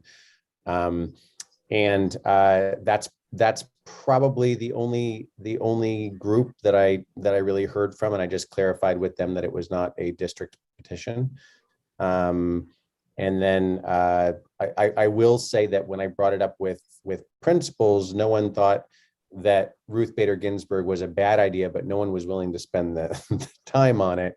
And they were all very worried about having because we know that some of the names of our elementary schools are, frankly, and I'll say as a historian, problematic. I could probably raise the hair on some of your heads by telling you some stories about some of those folks. Their biggest concern was, oh my gosh, I don't want to deal with that topic in my community. So those are the only comments that I've gotten directly. I don't, Yeah, I'm exceptionally sensitive to the time that my fellow volunteers spend in this job as trustees, and also of your limited time as administrators. And I had a conversation with Chris that I said, I'm very sensitive to this. I have the ability to have all the people, many of the people on the petition flood the inboxes of my trustees, and I prefer not to do that. And the same thing with Chris. And Chris said, pick a few select people to represent the needs of the community, and the comments and the names on the petition will suffice. So the fact that you have not gotten emails in favor is because I told them not to. And so I hope that you give me credit for sparing you. Email after email after email after email, largely saying the same thing, which is please rename the school building. well, but to clarify, that's because I told you this was the appropriate format. I don't want that to sound like a veiled threat to our board for being volunteers. So this is the appropriate format in a board meeting to present that information. A pressure tactic of flooding boxes with emails would not have been appropriate. So let's just be clear on that. I agree. Yeah, I totally agree. But it was by design that you did not receive tons of emails. So have you not gotten any opposition to this? I have spoken to a ton of people about this. I have gotten extremely limited opposition, and it falls in, and I can count it on one hand. There are a couple people who said it's not broken. Why do we need to fix it? And which is totally legitimate. And I would also argue that change never happens at a convenient time. Just ask anybody who moves. I also heard somebody say it's a great opportunity to rename the building after Kamala Harris. Like, they love the idea of renaming the building, but she had just been elected as vice president. They thought that was historic. My argument there would be, I don't think that she's done making her history, and that it's not yet her time to rename the building after her. And then I also heard two separate people at PTA meetings bring up Sandra Day O'Connor because she's the first Supreme Court justice. That's a very logical thing to say. And I would just say there that the reason that Ruth Bader Ginsburg should be honored is not because she was the second Supreme Court justice who was female, but all the work she did before that made her a great, overwhelming candidate for the role as a Supreme Court justice. I got one more comment from somebody who said that they would just as soon not name buildings after people at all, and they prefer that all the buildings be named after trees, which is a great sentiment, but I'm not here actually in support of denying children and families who have a strong attachment to Lincoln, McKinley, Roosevelt, etc., pulling names away from them. I simply see this as an opportunity to move forward, to make a really big mark. And the other thing that I just wanted to comment about, which is in terms of finances, again, out of respect to Chris's time, I haven't pressed him about the dollars and cents of this. I figured at some point it would happen in the future. But I have talked to the president of BCE, and I have had a conversation with Chris about where could the money come from, because I don't want to violate any precedent. As a former BCE president, I'm very aware of this. I don't want to violate any precedent of pet projects being funded by two people over here and two people over there. There needs to be a flow. So if the money needs to be privately raised, I have a plan to privately raise it in cooperation with BCE in a way that would be incremental to the money that would be raised for the annual campaign. And the campaign would be, the fundraising campaign would be structured. I'm a professional fundraiser now, FYI. The campaign would be structured in a way where people would understand that they were donating incrementally, specifically for this purpose. But we have to have a dollar sign attached to it before we can structure a campaign that would run. resonate. And then my other question is probably for Chris from a workload standpoint. Is there any of the work that can be done by volunteers or community members, or is the majority of kind of the back end, I think you said soft work, does that have to be done by district office staff? Yeah, the soft stuff, all of the bureaucratic stuff has to be on the back end. The heavy lift, quite frankly, I think is making sure that there's a process that verifies that this is what the community wants.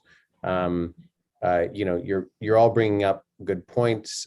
Sari was just mentioning names that people have thrown out to me as well. I think they're great ideas as well, but I think it needs to be intentional.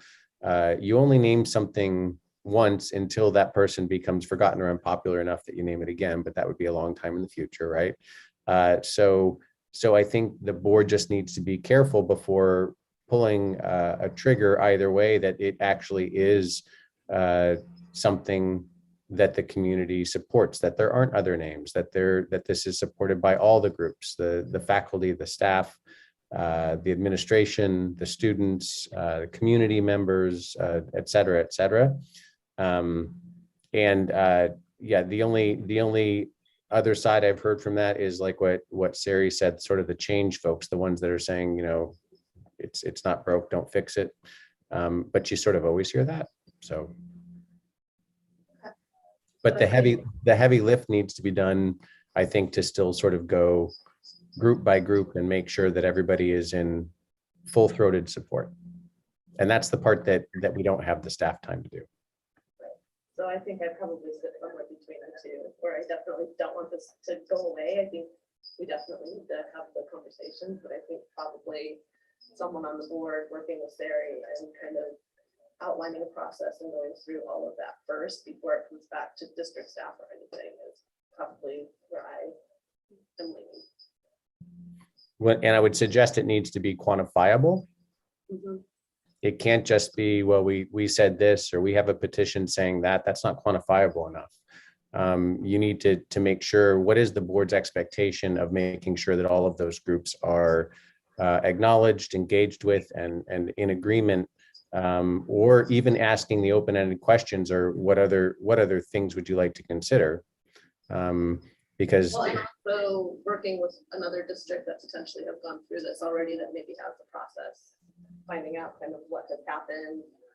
Obviously, the thing that you said earlier that concerned me the most is people saying, well, if we're going to do this, there's some other names that are questionable and we need to really think about that. And I don't want to end up in a San Francisco situation because that is a debacle. Would thought exchange be something quantifiable enough? I think it would be something that the district doesn't run. That's what I'm saying. It would need to Okay, come so from this someone. is meaningless. That would be. Okay. Yeah. Supports, did you have comments?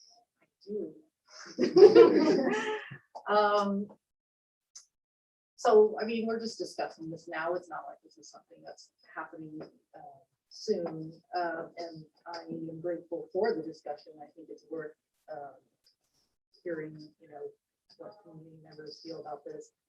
I struggle because I do find, Sari's presentation, people's public comment very compelling.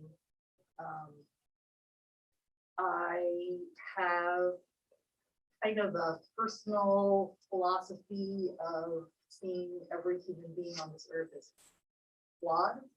I don't think that there's anyone here who is not flawed. And as we are as a country, and so if we want to just keep it to our district, recognizing that our current elementary schools are named after people who, if you dig deeper into their history, you might scratch your head and wonder why it's named that. But that's where, potentially a future time to actually have a good conversation about that. What I don't want to do is to continue the practice of holding up a single human being as the symbol of something great, because I think that every person has flaws, and I just feel like there are ways where you can honor someone that is not as also time heavy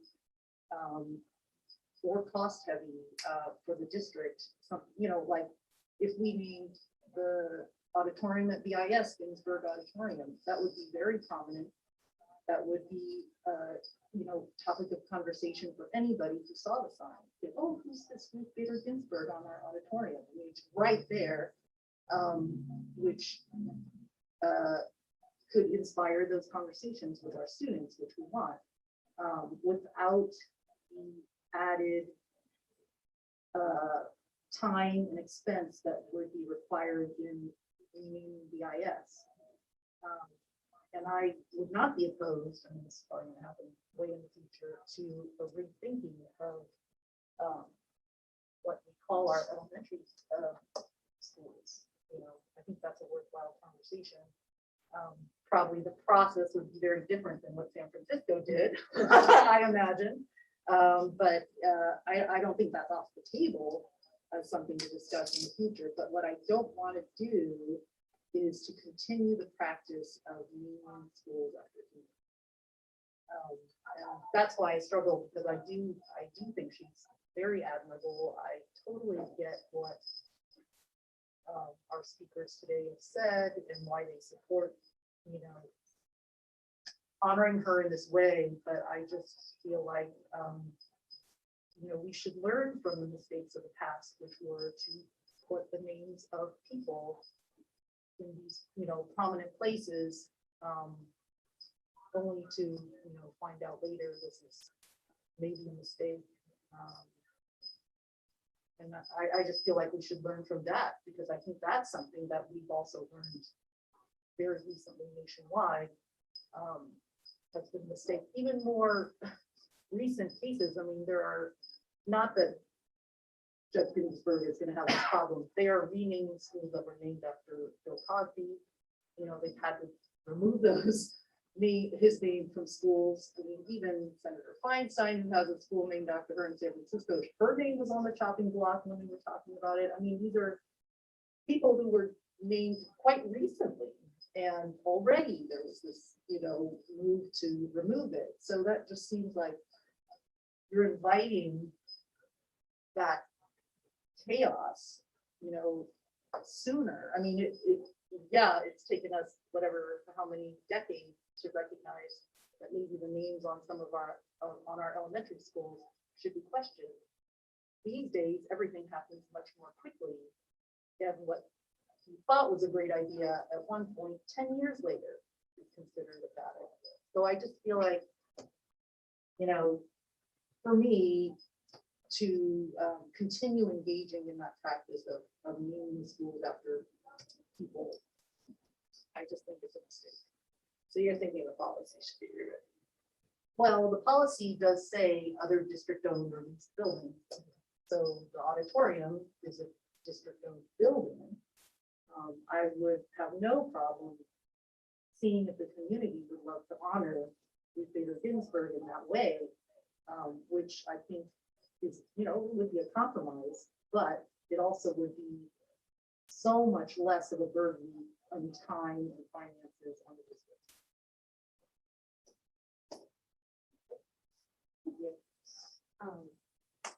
So I want to thank you all for coming and speaking. It's been so, and you can feel the enthusiasm that this has generated in our community to talk about this topic. And you clearly sparked a lot of discussion, and we've been having lots of thoughtful thoughts.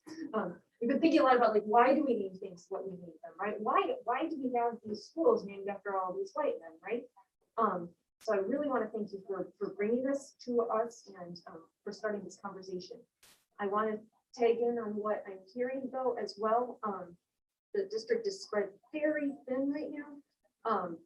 I'm teaching myself, and I can see within the school system how thin the educators are spread right now. And it's so my concern would be putting anything extra on the district right now. I would not feel comfortable with that. But I hear what Chris is saying. This is a process that would be driven by the board and the community, and I know we want to motivation, and enthusiasm, and energy. So I think there are two things, like there's talking about, do we keep going with the discussion with the board and the community? And then there's this policy, which is quite old. It's from 2011. And I think we were sort of surprised, or, there's some things in there that, that's vague. And I think that the policy should really be revisited. So I'm wondering if we could continue the discussion to of this specific topic with the board talking about it again, maybe to the fall. In the meantime, look at the policy. But if someone wants to take on working with the community and thinking through what would a process look like, it has the bandwidth to work together, that would be something that we could do. Clearly, this is a much larger discussion, but I would like to see us revisit this policy. That's kind of where I'm at. I think right now is not the time to make big changes.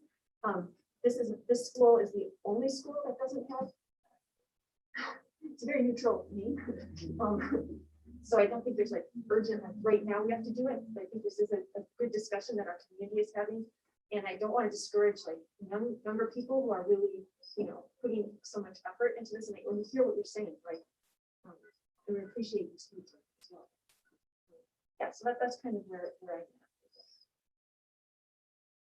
So I don't think this is a discussion item, so we can direct, we can say that we want to continue this point, or. Well, I agree that we should look at the wording in our board policy from 2011, that's 10 years ago. That's a pretty long time ago. So you actually could not name it after the two, according to the policy. so I would support revising our board policy. I think we just have to do that. And I just want to say that I don't want you to mistake our enthusiasm for speed. Real change, enduring change happens one step at a time. There is a reason why that was the last slide of my presentation. I've been around since 2008. I have several more years to go. I'm not in a rush.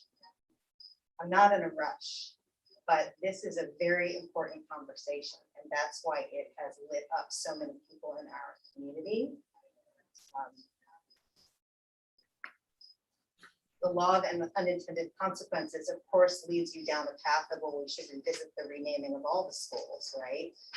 But I really was trying to keep it quite simple and seize upon an opportunity that was just sitting there without having to mess with everybody else's beloved schools' names and dredge all of that up.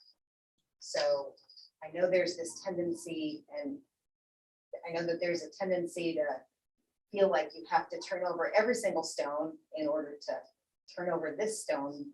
But there is also the path that you can take in which you don't actually have to do that. And I do think that if you take the temperature of the school community, you would find out whether or not that is something that is part of this process, turn over every stone, or just one.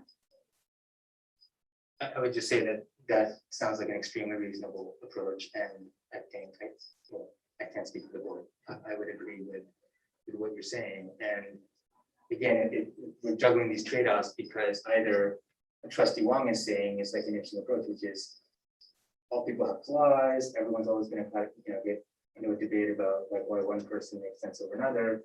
So either idealistically, either none of the schools should be named after individuals, or we should have a school name, more than one school named after. We should have an African American, Hispanic American, and Asian American, and not just all Caucasian people. So again, change begins one step at a time. So we're cognizant that we can't tackle it all at once, but that's a little bit of the challenge, right? And so it's a very thought-provoking and contributing, but yeah, I think it's something that we already sparked a lot of interesting discussion. And I'll also point out that we did not choose to have this conversation when Hoover reopened. We just went status quo. And I don't want to sound negative here, but it's a little spirit crushing when at the moment where you have the ability to balance the scales and put a woman on the building, that's when we decide we should change the policy, we should revisit all the schools, it could be a mess. Like, it's time for a woman on the building, that's it.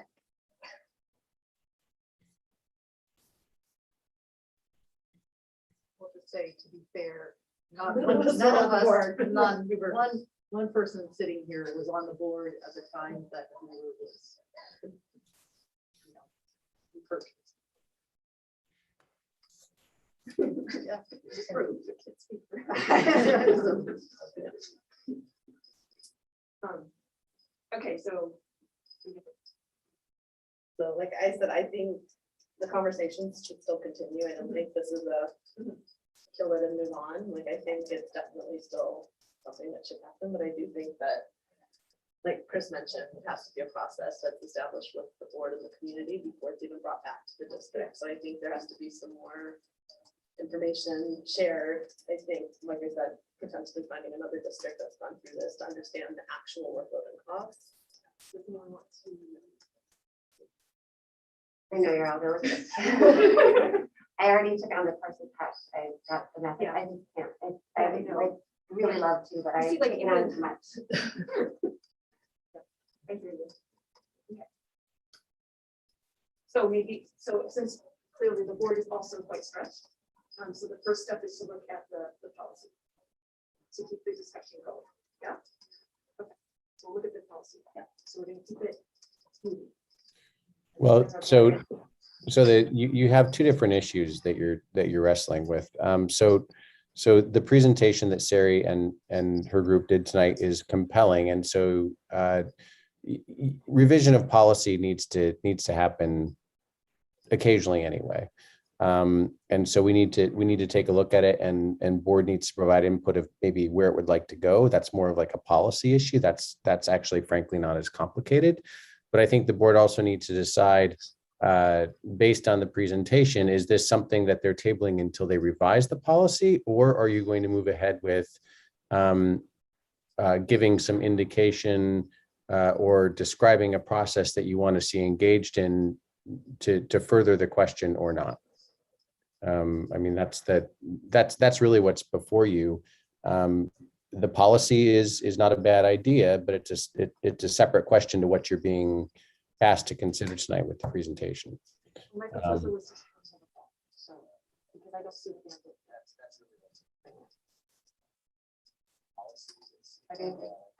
Yeah, I would just reiterate one thing I said before, which is regardless of what we do, I would encourage, because there's some great volunteer efforts that are working at this to try to figure out other ways that we can sort of partially accomplish what we're trying to do, right? Like, I'm totally making up stuff, but like, for example, my daughter's elementary school has like the turkey trot or whatever, right? This is completely made up, but like, you can name something like that, the Ruth Bader Ginsburg turkey. Why is it called the Ruth Ginsburg turkey trot? Well, this is why, right? And so there might be, just like Florence was talking about, are there other facilities we can rename, et cetera?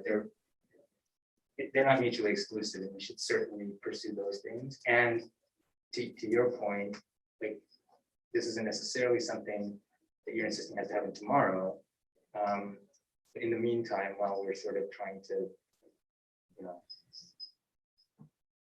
comprehensive and thoughtful about it, it doesn't prevent us from making progress in the change that we're trying. The irony is that some of the very laws that Ruth Bader Ginsburg overturned in the Supreme Court had to do with the fact that women's roles were viewed as differently and less.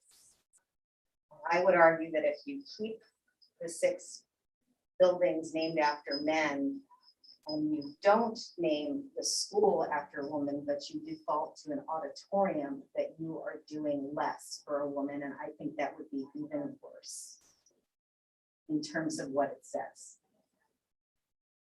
I don't think anybody has taken off the table the future consideration of changing the names of our elementary schools.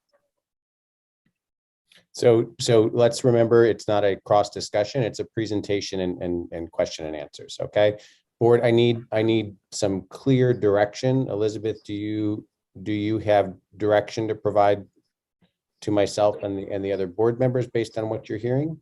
we want to look at the board policy and we want to table the rest of the discussion till the fall, when we have more after the school year. We want to get through this school year Okay.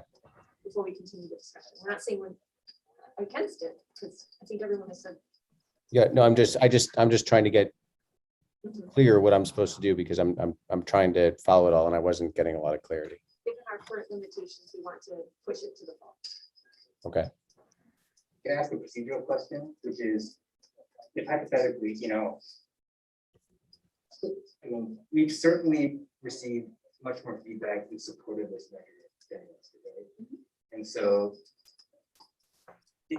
is there a way for us to sort of like solicit, like, if there are, strong, like more strong views that would have a human, so we can get some sort of gauge of. Yes, but that would probably take district staff time to put together a form. That's again, I'm trying to understand how much of, yeah. And at this point, there's very little, given like the unfortunate circumstances. The hope would be that come fall, there might be more energy for that, especially since we know about it now. That could be a good way to start the school. And obviously, you're going to continue with your efforts because I know you want. So we'll, I'm sure we'll be hearing from you. Yeah. So, yeah. Thank you. Thank you all. This has been a really good discussion.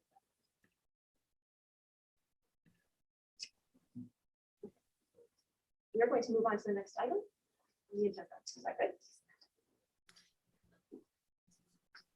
So Yes. 17.3 is whether the board has any nominations for California School Board Association Delegate Assembly. It's not required, but it does come to the board for nominations if you'd like to nominate anybody.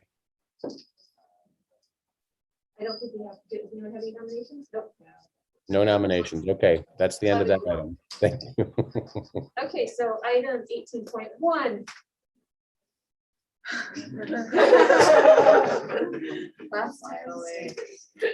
Chris, I don't know if you can see, but the room has completely gone up. There were about 40 people and they're all gone. This is our justice, equity, diversity, and inclusion update. The room emptied now? Completely empty. Oh, I don't have that view. I see Nate there, so it can't be completely empty. There we go. Presentation now, so. Thank you, President Kendall. Good evening. We have Nate Wong here, who has been helping us with our data and just looking through our demographics and along with our CalPADS information, and he will be presenting tonight our JEDI presentation.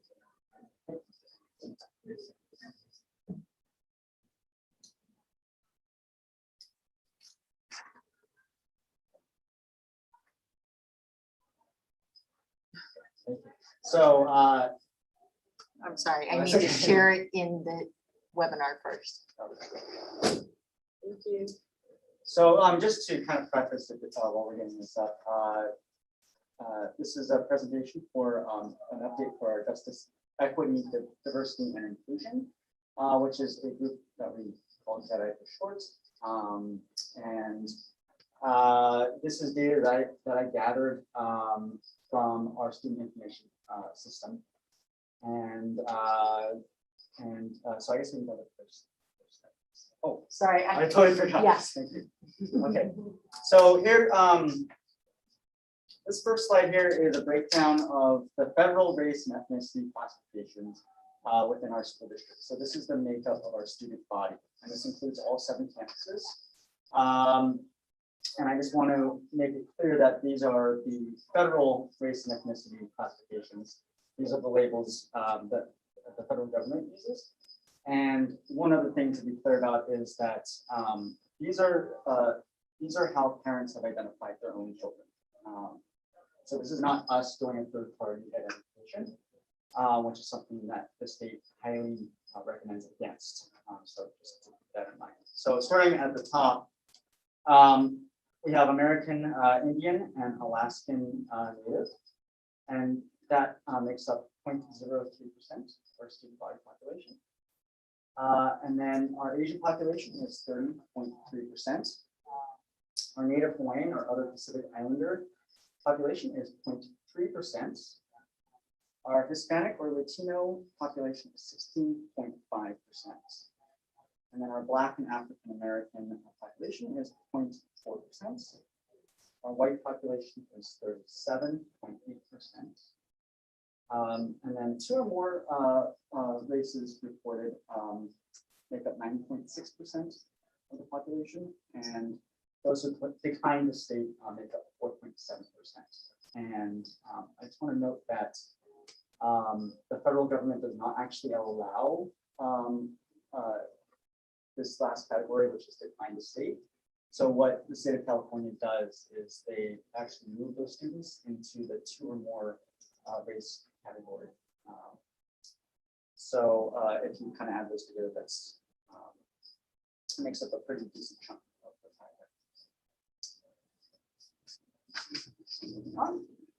This is a breakdown of the Asian ethnic groups in our district.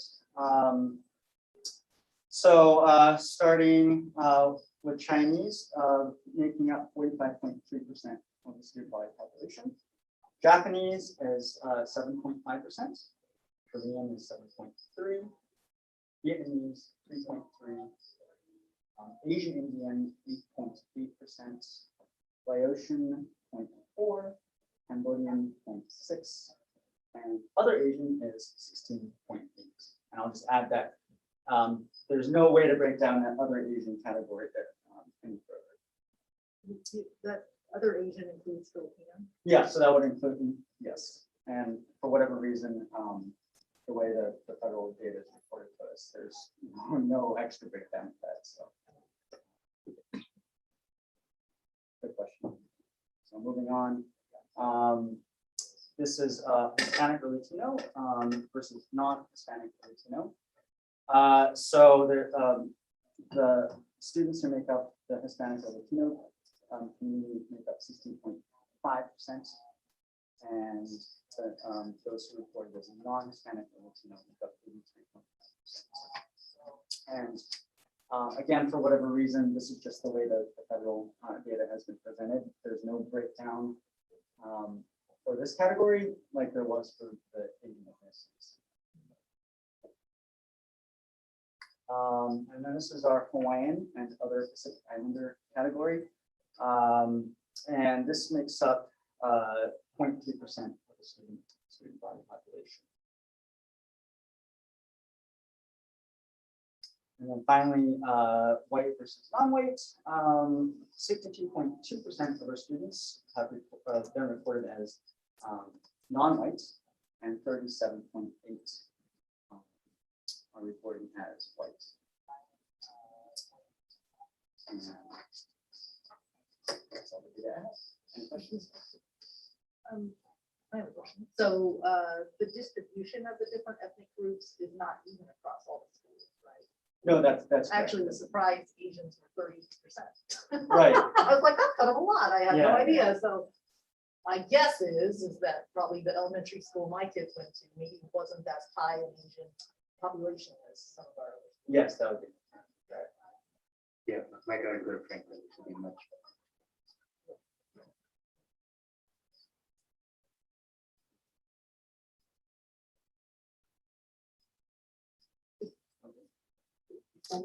Thank you. Nice job. Thank you.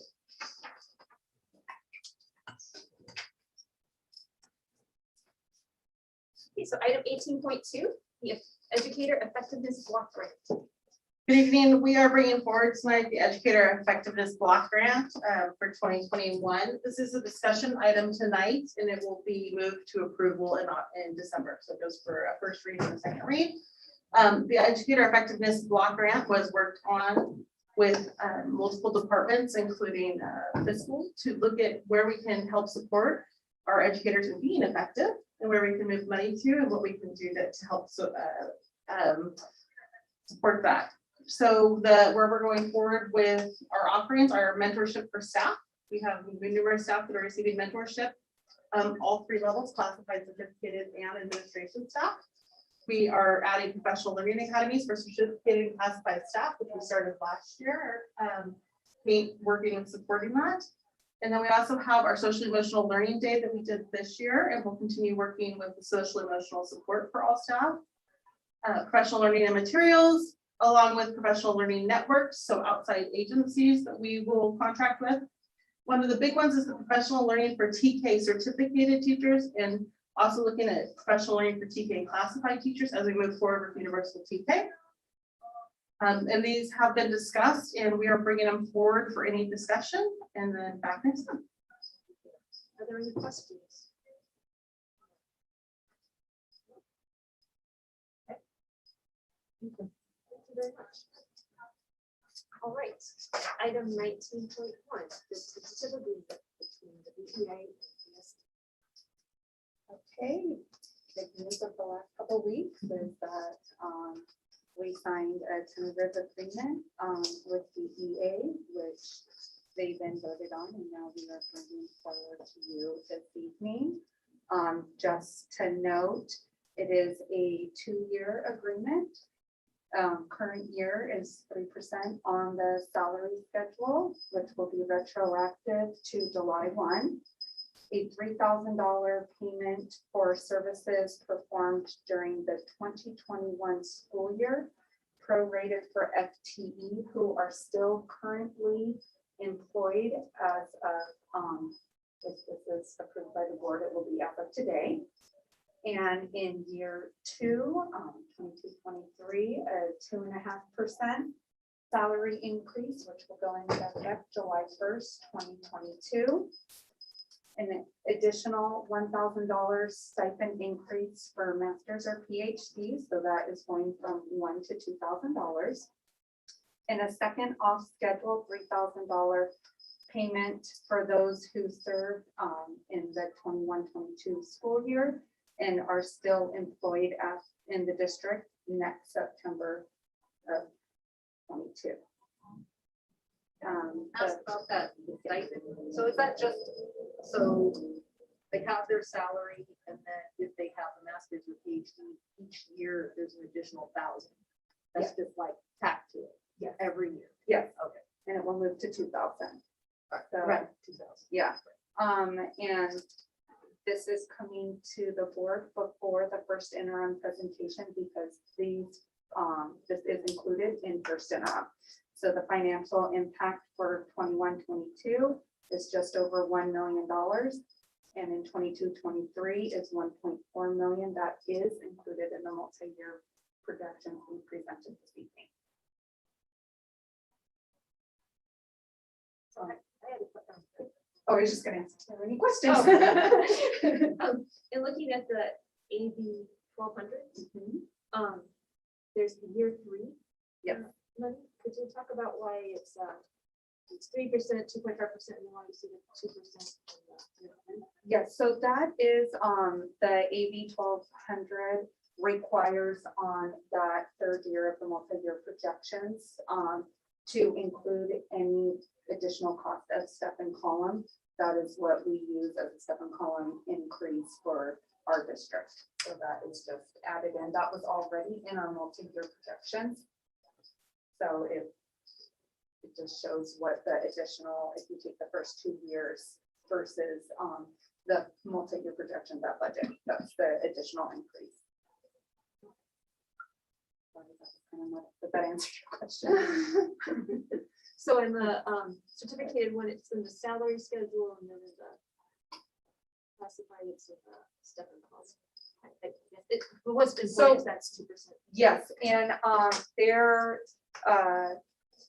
this was our first, Dawn and myself, this was our first time using an AB. This is a very different form than I've used in previous, and we did actually move that to where it was in the correct position and resubmitted it to the county office. Oh, okay. So yes, those have been, and actually there was one other thing, it might be on the next item where we actually put it on classified, not certificated. So all of those Okay, have awesome. been resubmitted to the county.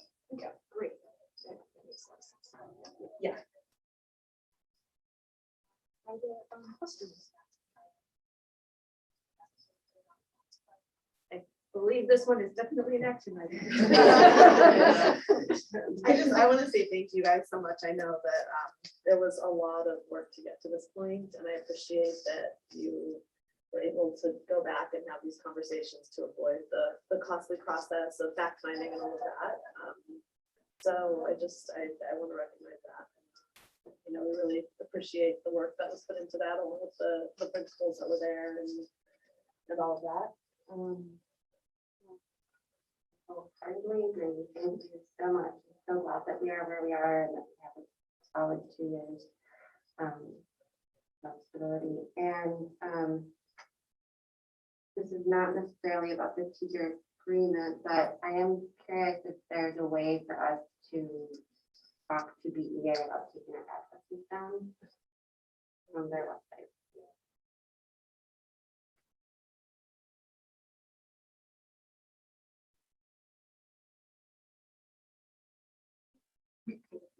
We meet with BEA regularly with Superintendent Albanitas. We do it like a cabinet, our cabinet and their cabinet.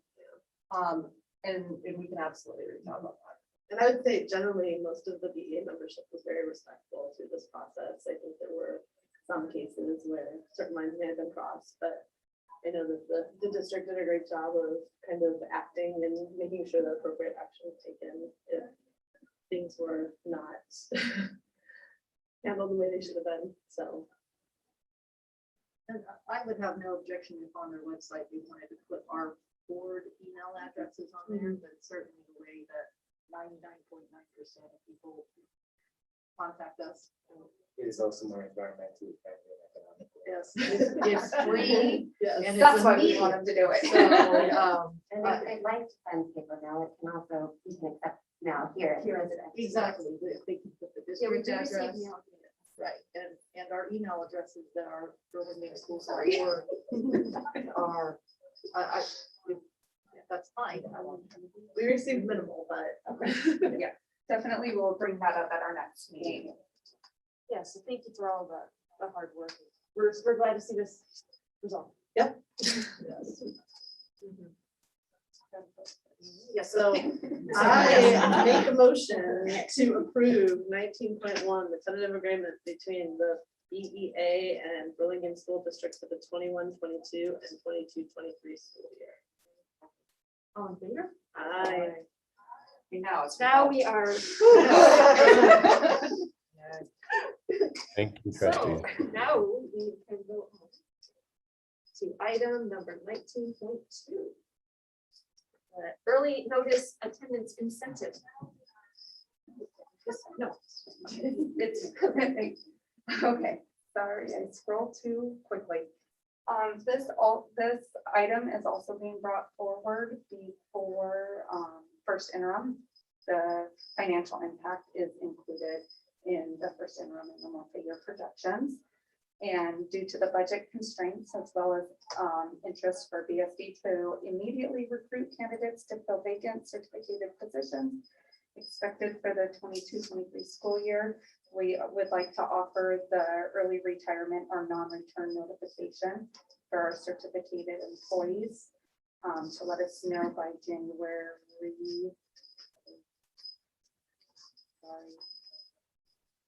It's the end of January. You're good. Is it 31st? That they will not be returning next year and they will receive the $5,000 if they let us know and the board accepts the resignation or retirement.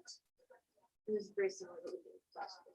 Yes. Yeah, I think this was very beneficial last year. It definitely helped us with the conversations going into second interim. So I think we have to bring this up. And then on the second piece of that, new this year is the attendance incentive for borrowed computer fingerprints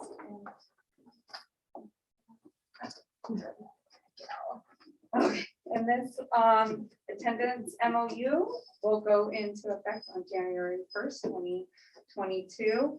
And so any certificated classroom teacher that does not take a day of absence other than school business will will receive a stipend at the end of the calendar month for $150 if they come to work every day from January through the end of the school year. This year will get $250. And then next year, if they work the whole year without taking a day of personal or sick leave, they will get an additional $500 stipend with the $150 a month stipend to encourage our teachers to come to work and to come to work. Do you know right now, without offering this incentive, how many teachers actually fit that criteria? And that's kind of a random question, but I'd be curious to know just before we've offered this, and then once we've offered this, do we see an increase in attendance, or is it still kind of the same number? People Yeah. an hour. Yeah, I think we can definitely easily run some reports and update you guys every few months if you would like on what that. What it looks looks like. like. Yeah, Maybe like, yeah. up in the year. Yeah, We you don't guys have really to- spend a lot of time on it. Yeah. I just was curious to know, like, will this really, can we see this by tomorrow morning? So what we will be able to tell, it's going on for 18 months to see if it does address. So we do have a sub shortage, but we also are developing an attendance problem. And so we're trying to incentivize folks. It's been a really, I mean, we're assuming it's because it's been a really stressful couple of years for all of us.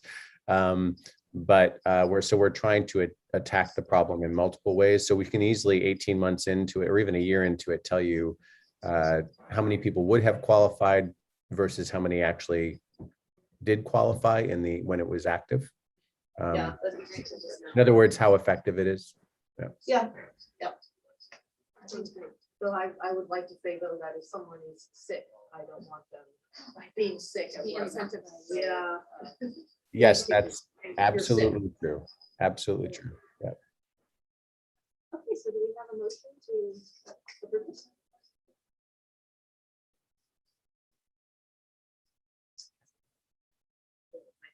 I'll make a motion to approve 19.2 early notice attendance incentives for certificated staff MOU. Okay, I'll second. Oh, I thought you said I second. All in favor? Aye, yes. Great. Okay, item number 19.3. Certificated management unrepresented. Okay, this item is also being brought before first interim because the financial impact is included in the first interim and the multi-year projection. What this does is it gives the same agreement that is offered to our DEA, to our non-represented certificate. Oh my God, sorry guys. So I wish I spoke as eloquently as that student that was up here. Wow, our non-represented certificated employees. And it's the same agreement with the financial impact of current year about $115,000 and in 22-23, $120,000.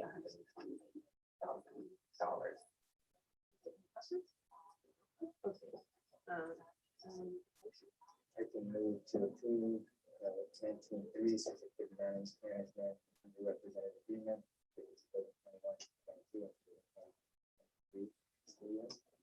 I'll second. All in favor? Aye. And that.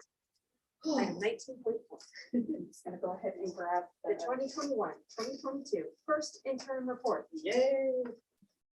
I know.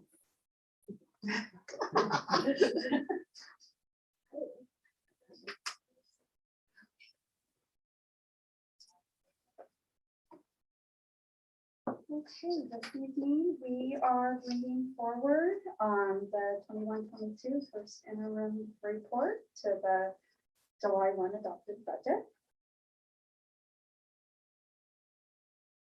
The first slide shows the budget assumptions that we use for our current year and our multi-year projections. Most of note is the COLA, which is offered in 21-22, is the compound COLA from 2021 and the 21-22 school year. School services sees it as all a current year COLA, and that is what we use for our assumptions. This is all the next one. Yeah, these are from the dartboard. And then you can see that STRS and PERS rates are going to continue to climb over the next 3 years. Unemployment rate will all continue to be up on 22-23 and will go back down in 23-24. It is still well over the old rate of 0.05%. And our health and welfare, we budget a 6% increase for each year. Our total revenue at budget adoption was $43.4 million. Our updated first interim projections are 44.62. With a variance of $1.1 million. Our total expenditures at budget adoption were $43.7 million. Our first interim projections are $45.7 million with a nearly $2 million variance. This slide breaks down the revenue of the general fund, all funds. Our LCFF, there was a variance of about $15,000 over budget. That is due to updated enrollment projections as we are an LCFF funded district. Federal revenue, there is an increase of $1.1 million. This is the one-time COVID funding. The COVID funding is closer to 1.2 million. We do see a decrease in our Title I revenue of about $50,000. So once the COVID revenue, it's in the current year, so we'll see a bigger decline next year unless our Title I, Title II, and Title III increase. Our other state revenue, there was just a small variance of about $4,000. Other local interest rates are up, so we are projected to get about $40,000 more of interest this year, and that makes up the 1.1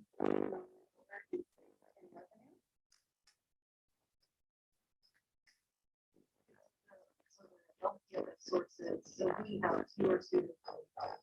That's why. It's not that we don't have source students. We have a better idea of student population this year. Our projections are over prior years and this year.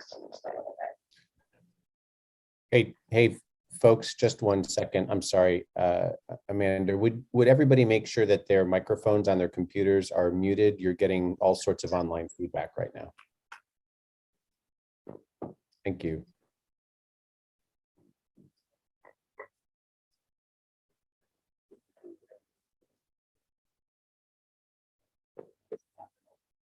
There's some kind of.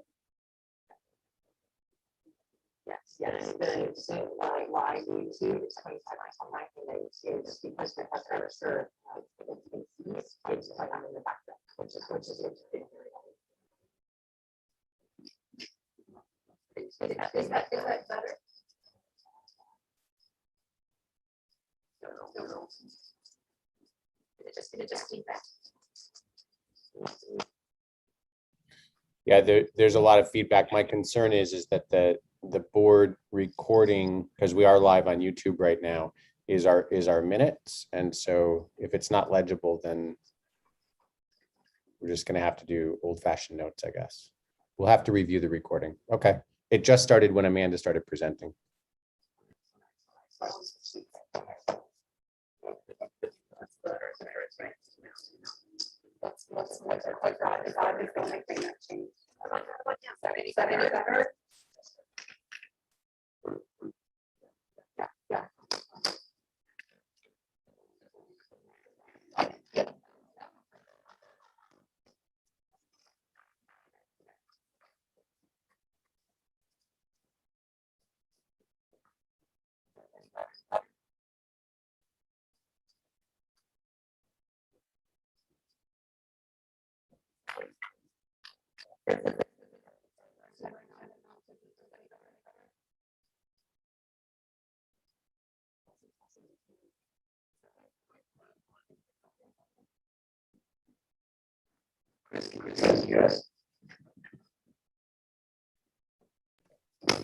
No, I can't hear anybody any longer. It's not a problem. I'm still here. I know the presentation really well. Just keep going and we'll just have to check the audio posting of the recording to YouTube. That's all. Just go ahead.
And so this is another operating expenditures, the increase in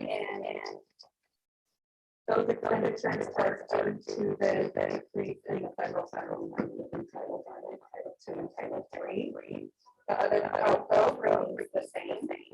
So the increase to expenditures over adopted budget is $2 million.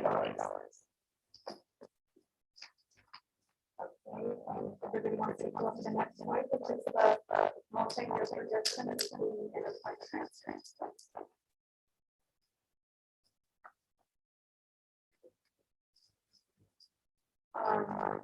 I'll just go across the slides real quick. Our revenues in 21-22 are $45.8 million.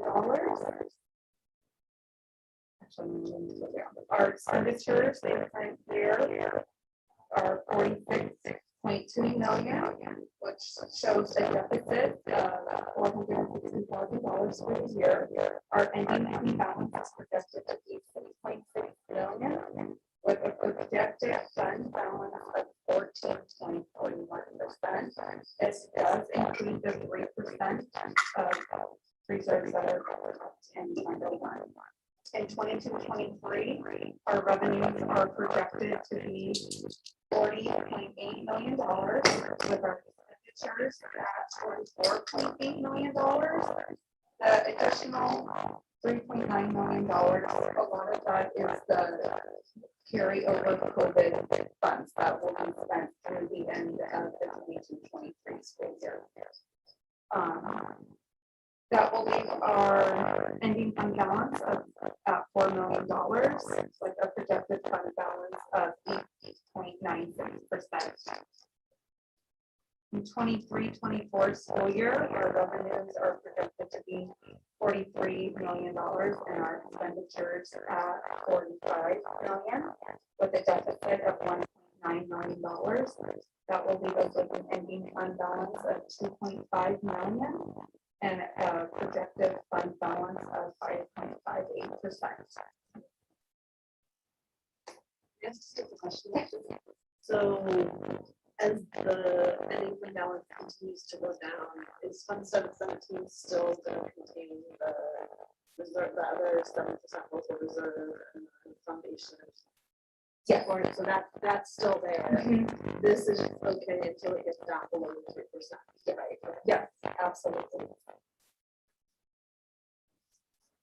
And our enrollment projections, this shows enrollment and our ADA. We account our ADA at 96.5% attendance. And over the next years, I know that we have been discussing a lot of declining enrollment with the implementation of the universal TK program. We're starting to see next year these blips of students coming in that will start in our new TK program. And then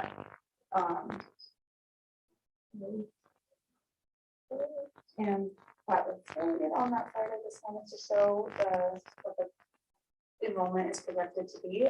This is what our funding is based off of our LCFF funding.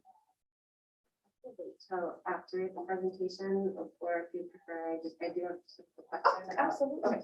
So could you talk a little bit about LCFF and basic aid and how that plays into our enrollment projections and where we're going to be meeting back and forth?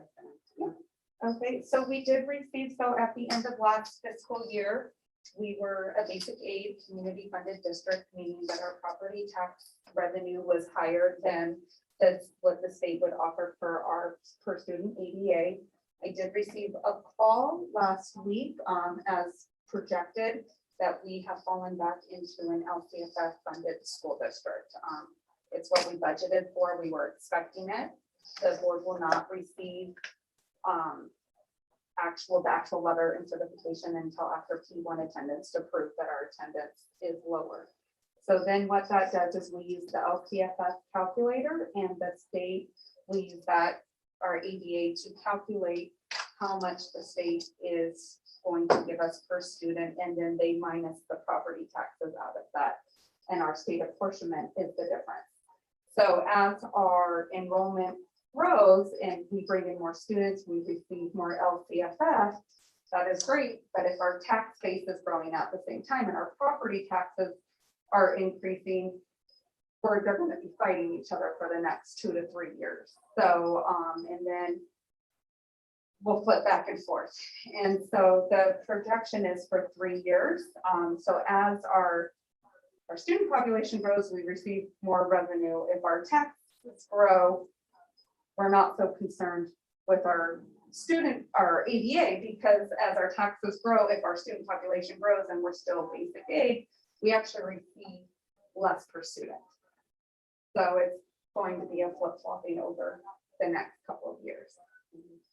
It's super easy to manage. Like you. Yeah. So I've been asked by people, like, how often is that calculated? How often is the state calculating our property tax versus our ADA?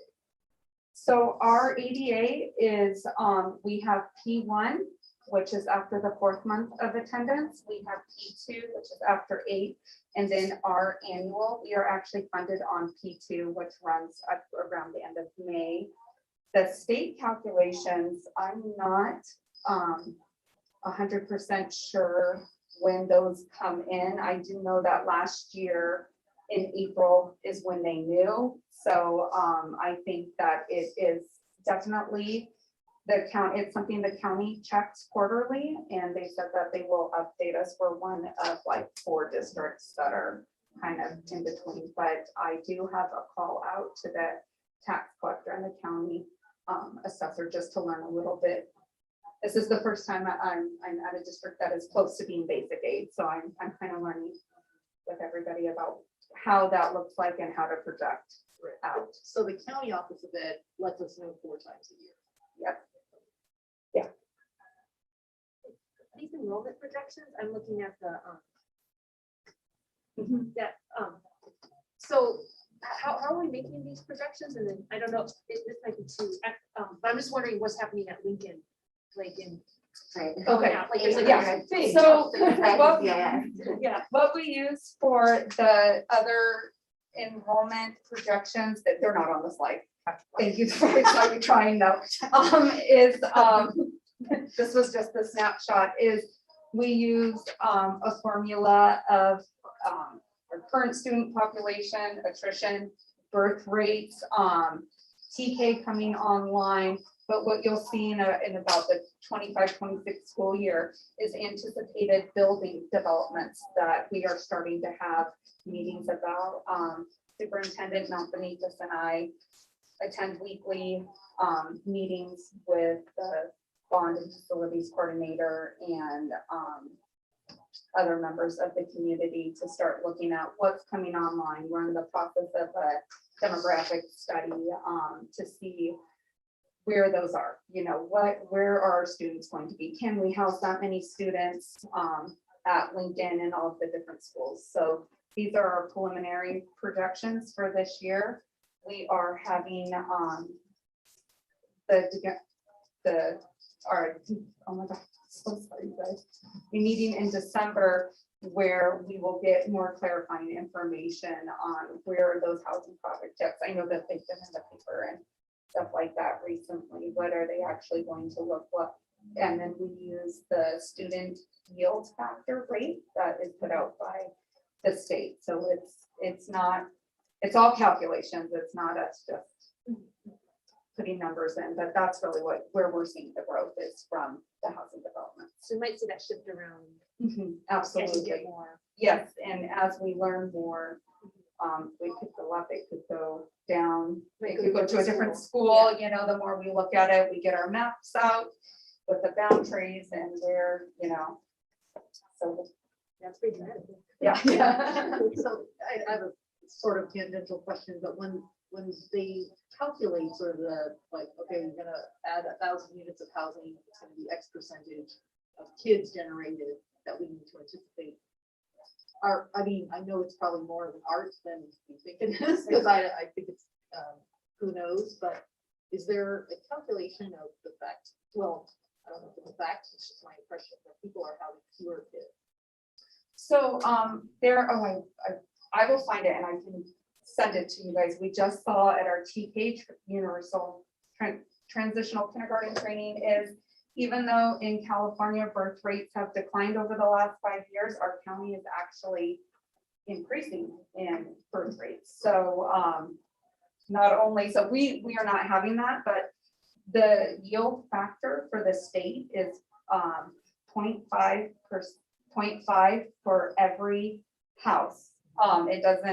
There is no delineating factor between a studio and a 2-bedroom apartment. So what we did is, when we do the calculations, is we do take out the studios. We do know that there are families that have children and live in a studio. There are also families that have 3-bedroom apartments with no school-age children. So that's just the factor that we're currently using to make the calculations. So our county just attracts people who want to have kids. COVID's been good to them. But that's very interesting. Yeah. So the thing that you'll hear about in December is what we're trying to figure out now is are we going to need another school site per se to build on, or do we think we can get away with redistricting our catchment areas and then building out so that we can serve all the students at our existing sites, which of course is preferable. So we're narrowing in on that, but that'll be part of the December 12th conversation. It's probably not purely coincidental. It's actually a good reflection of maybe viewing the schools as kind of and I was curious on when you provided this sort of information about basic aid versus LCFF, do they provide context that helps explain, why it is that we moved back into LCFF? Because if all things were kind of constant with respect to the mix of the student population, since our enrollment is going up, like is the implication that we're just not selling many properties? Like I would think the property taxes would be going up, just based on appreciation of real estate. So do they sort of help explain why it is that we would slip back into LCFF. So I do know, so this is the part that I'm really new at, and this is what I'm having the meeting, but So here's what it is. We went into LCFF because during COVID, we lost 200 or 160 kids, and our gross property tax receipts actually filled 100% of the state's LCFF formula for our district. But then when the new budget was announced, which includes the super COLA, that 5% super COLA now actually means that our local property taxes are no longer providing 100%. So we went back out of basic aid. So it's completely based on the formula as cross-referenced with enrollment. So we were there for 3 or 4 months. And as of the new school year, we aren't, because our entitlement grew by the 5% COLA. So it's almost timing, right? It's like catch up, because we were getting less than we should have effectively from the state before, and because now we've got the super COLA, it's sort of, this is lower and this is our higher relative to each other. Yeah. So we're gonna run that line, as Amanda was just saying, over the next 2 or 3 years. At some point, we will firmly transition into being basic aid, but it'll be so marginally basic aid that we'll basically get the same amount that we did being an LCFF. I'm guessing for about 3 to 5 years.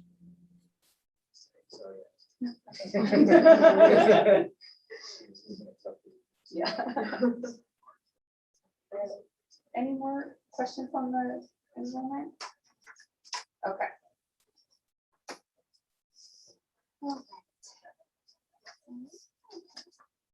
So this just shows for each of our funds, the beginning balance and the ending balance, and some of the changes that you'll see. So our general fund beginning balance is roughly $8.8 million. Our ending balance is projected to be just over $8 million. This will include the 3% statutory reserve of $1.1 million, restricted revenue of $2.1 million, and an unassigned balance of $5.5 million. Our student activity account for BIS, we won't ever really have any beginning and ending balance projections. It will just be how they end each year, and so you will only see those changes at unaudited actual. In Fund 13, our cafeteria special reserve, our beginning balance was $245,000, and our ending balance is projected to be just over $245,000. We do project to have an increase in revenue, and we are, they are restricted funds, and we are going to hold them for capital improvements. As we look at building, if we just build a new kitchen or updating our kitchen. So we will continue to hold that balance for equipment. That's just a really quick question. Yeah. When you say beginning balance and ending balance, what are the time periods? The beginning of what and the ending? Oh, sorry about that. Our beginning balance is July 1st and the ending balance is June 30th. Got it. Yep, I can add that next time. Well, with the chart wells, we used to have a deficit, now we're having a profit. And does that go into that fund? It does. It goes into Fund 13, and currently, and I think if you look at the warrant or the on the board agenda, there was an increase to federal funding for food service, and that goes until right now, December 31st. So there's a really good chance that they will extend it for the remainder of the year, and we will continue to make a profit this year. So then that would definitely grow. Well, what we would do is we would earmark the restricted funds for capital improvement. So this right now is just the ending balance with some restrictions to it. There are, because of interest and stuff like that, and there was some one-time COVID specific funds, they were not federal reimbursements that are sitting in the account that we need to account for. So those will likely be moved into a restricted resource also. Our deferred maintenance, Fund 14, beginning balance is was 423,000, and our projected ending balance is 286,000. We keep these funds reserved for major repair, replacement of plumbing, heating, air conditioning, electrical, roofing, and flooring. Our Fund 17 is our special reserve other than capital outlay. We had a beginning balance of $7.8 million, and we are projected to have an ending balance of $6.9 million. This is, if you look over at the explanations, you can see that I have moved the ELA and the history.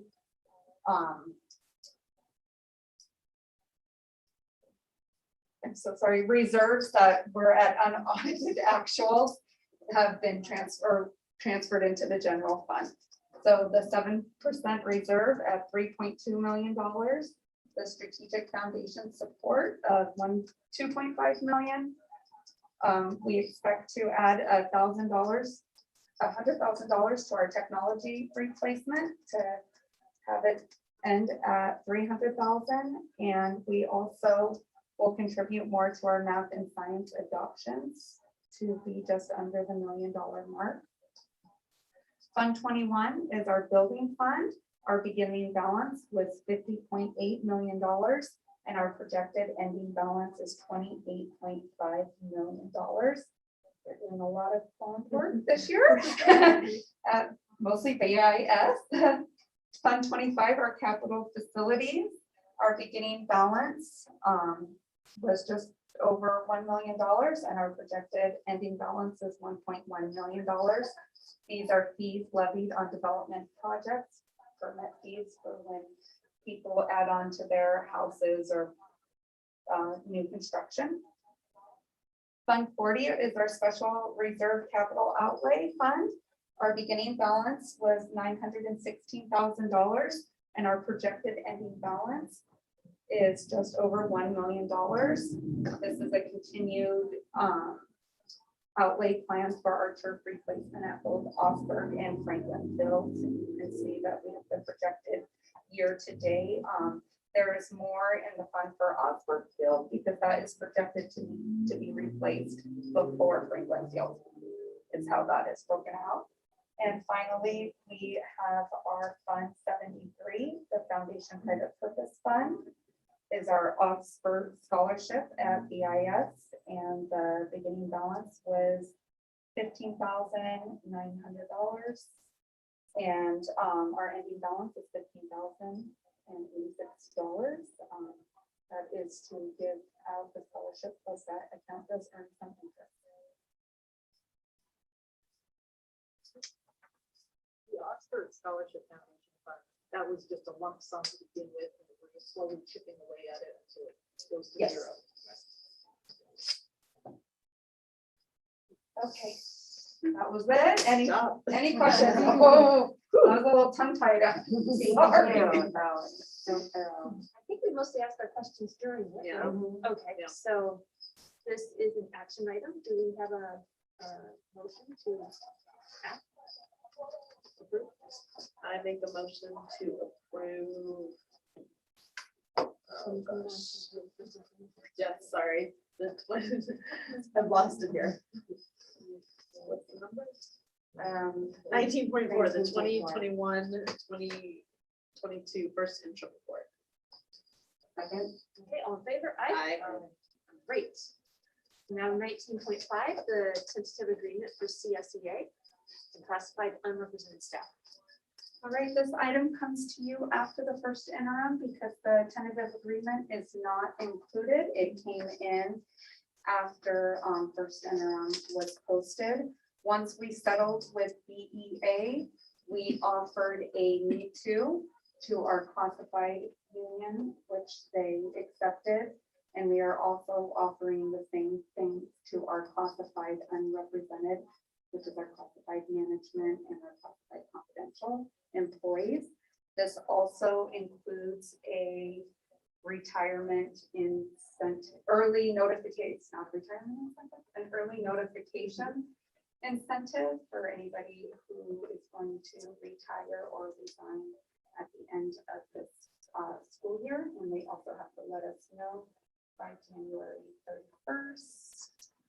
And it includes all of the salary schedules for each unit for both years. So this almost $500,000 will come out of the general fund, is that right? That's not included in your report, so, okay. Any other questions? Okay, do we have a motion to approve the tentative agreement for CSA? To approve 19.5 tentative agreement for CSBA and classified unrepresented staff for 2021-22 and 2022-23. A second. All in favor? Aye. Great. Item 20.1, substitute pay increase proposal. Thank you. I was like, wow. I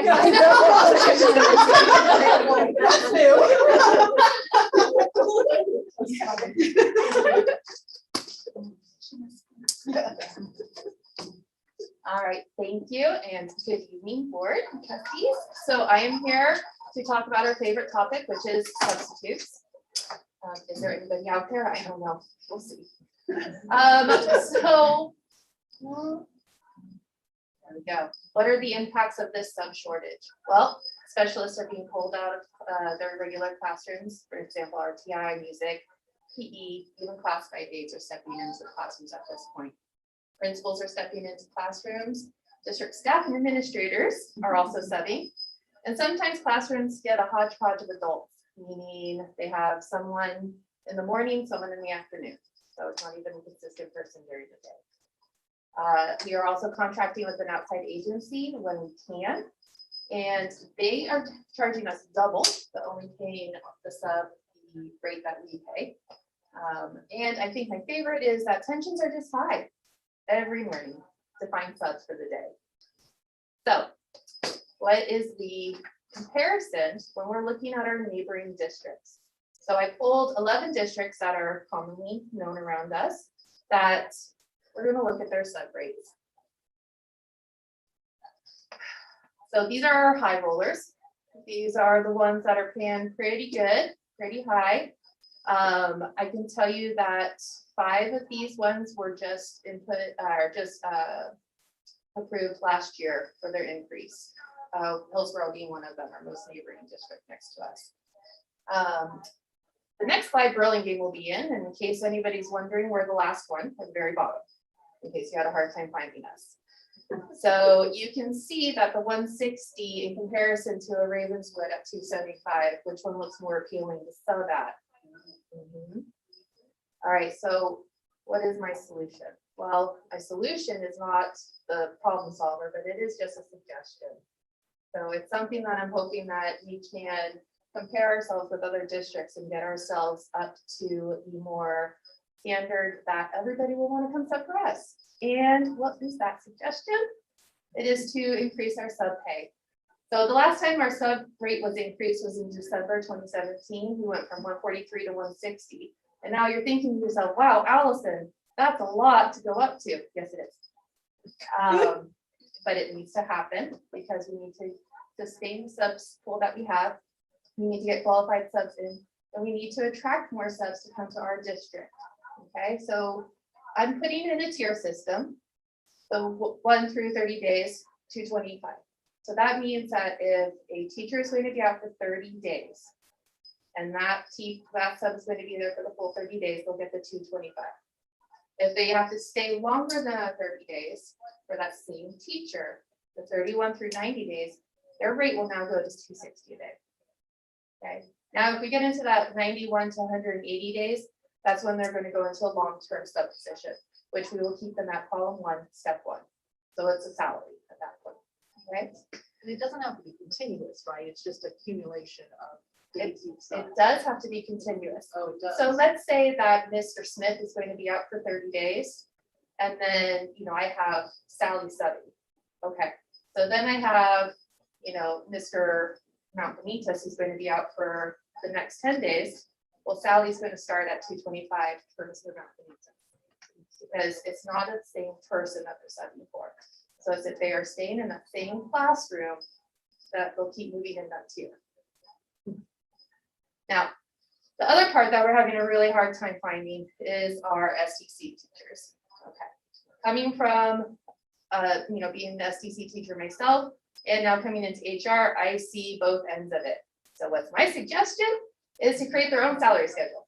Okay, so we're going to increase the sub pay for special education substitutes higher, since obviously we're looking for more of those qualified teachers.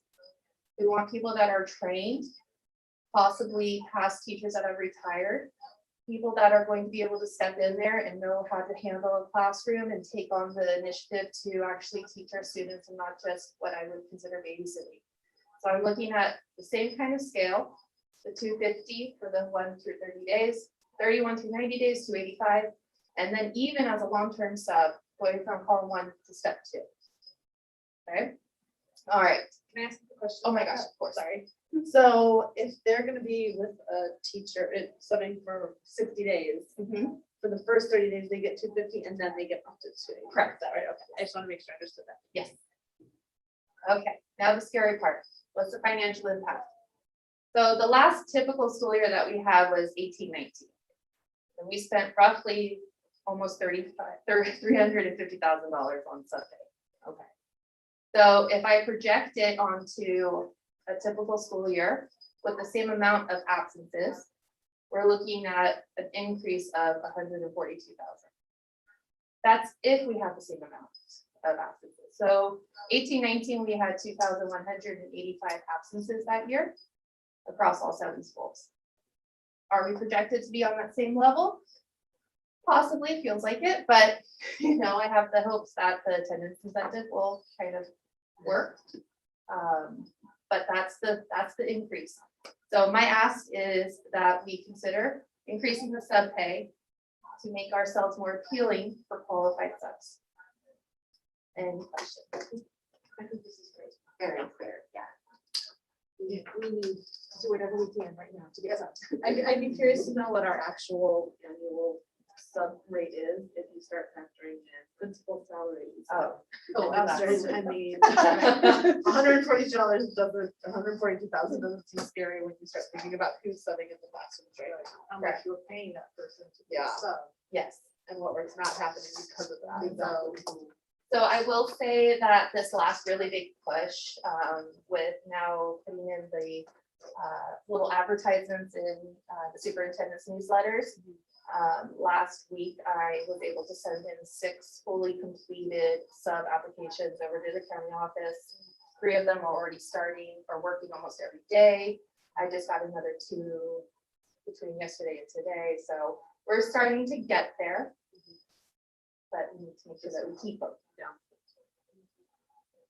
Do other districts break out special ed like that, or is this something kind of different that we've not seen before? So I have not seen it before, and I looked at our neighboring districts, and it was actually something that our CEO, Amanda Boniver, suggested to us coming from her district, and I thought that that was an amazing idea. I love it. I do too. Yeah, I think it's great. Oh, if we don't have any more questions, should we just What number is it? it's 20.1. I will make a motion to 20.1 substitute pay increase for myself. I would second that. All in favor? Aye. Aye. Great. Awesome. Okay, do we have any public statements related to non-agenda items? No, President Kendall. Anyone? Anyone? Clear the room. Okay, board requested items. Anybody? Nope. All eyes are averted, so I think we're good. Do Okay. we need to put that thing? That's what I was on? wondering, Yeah. like, was that enough? Do we have to like, No, that's fine. I'll take care of it from there. okay, great. You want to make a motion to adjourn? I make the motion to adjourn I'll this second. meeting. All in favor? Yes, thank you. Meeting Thank adjourned. you, Good night, all. everyone. Appreciate it. Thank So you. sorry, I don't know why I talk anymore.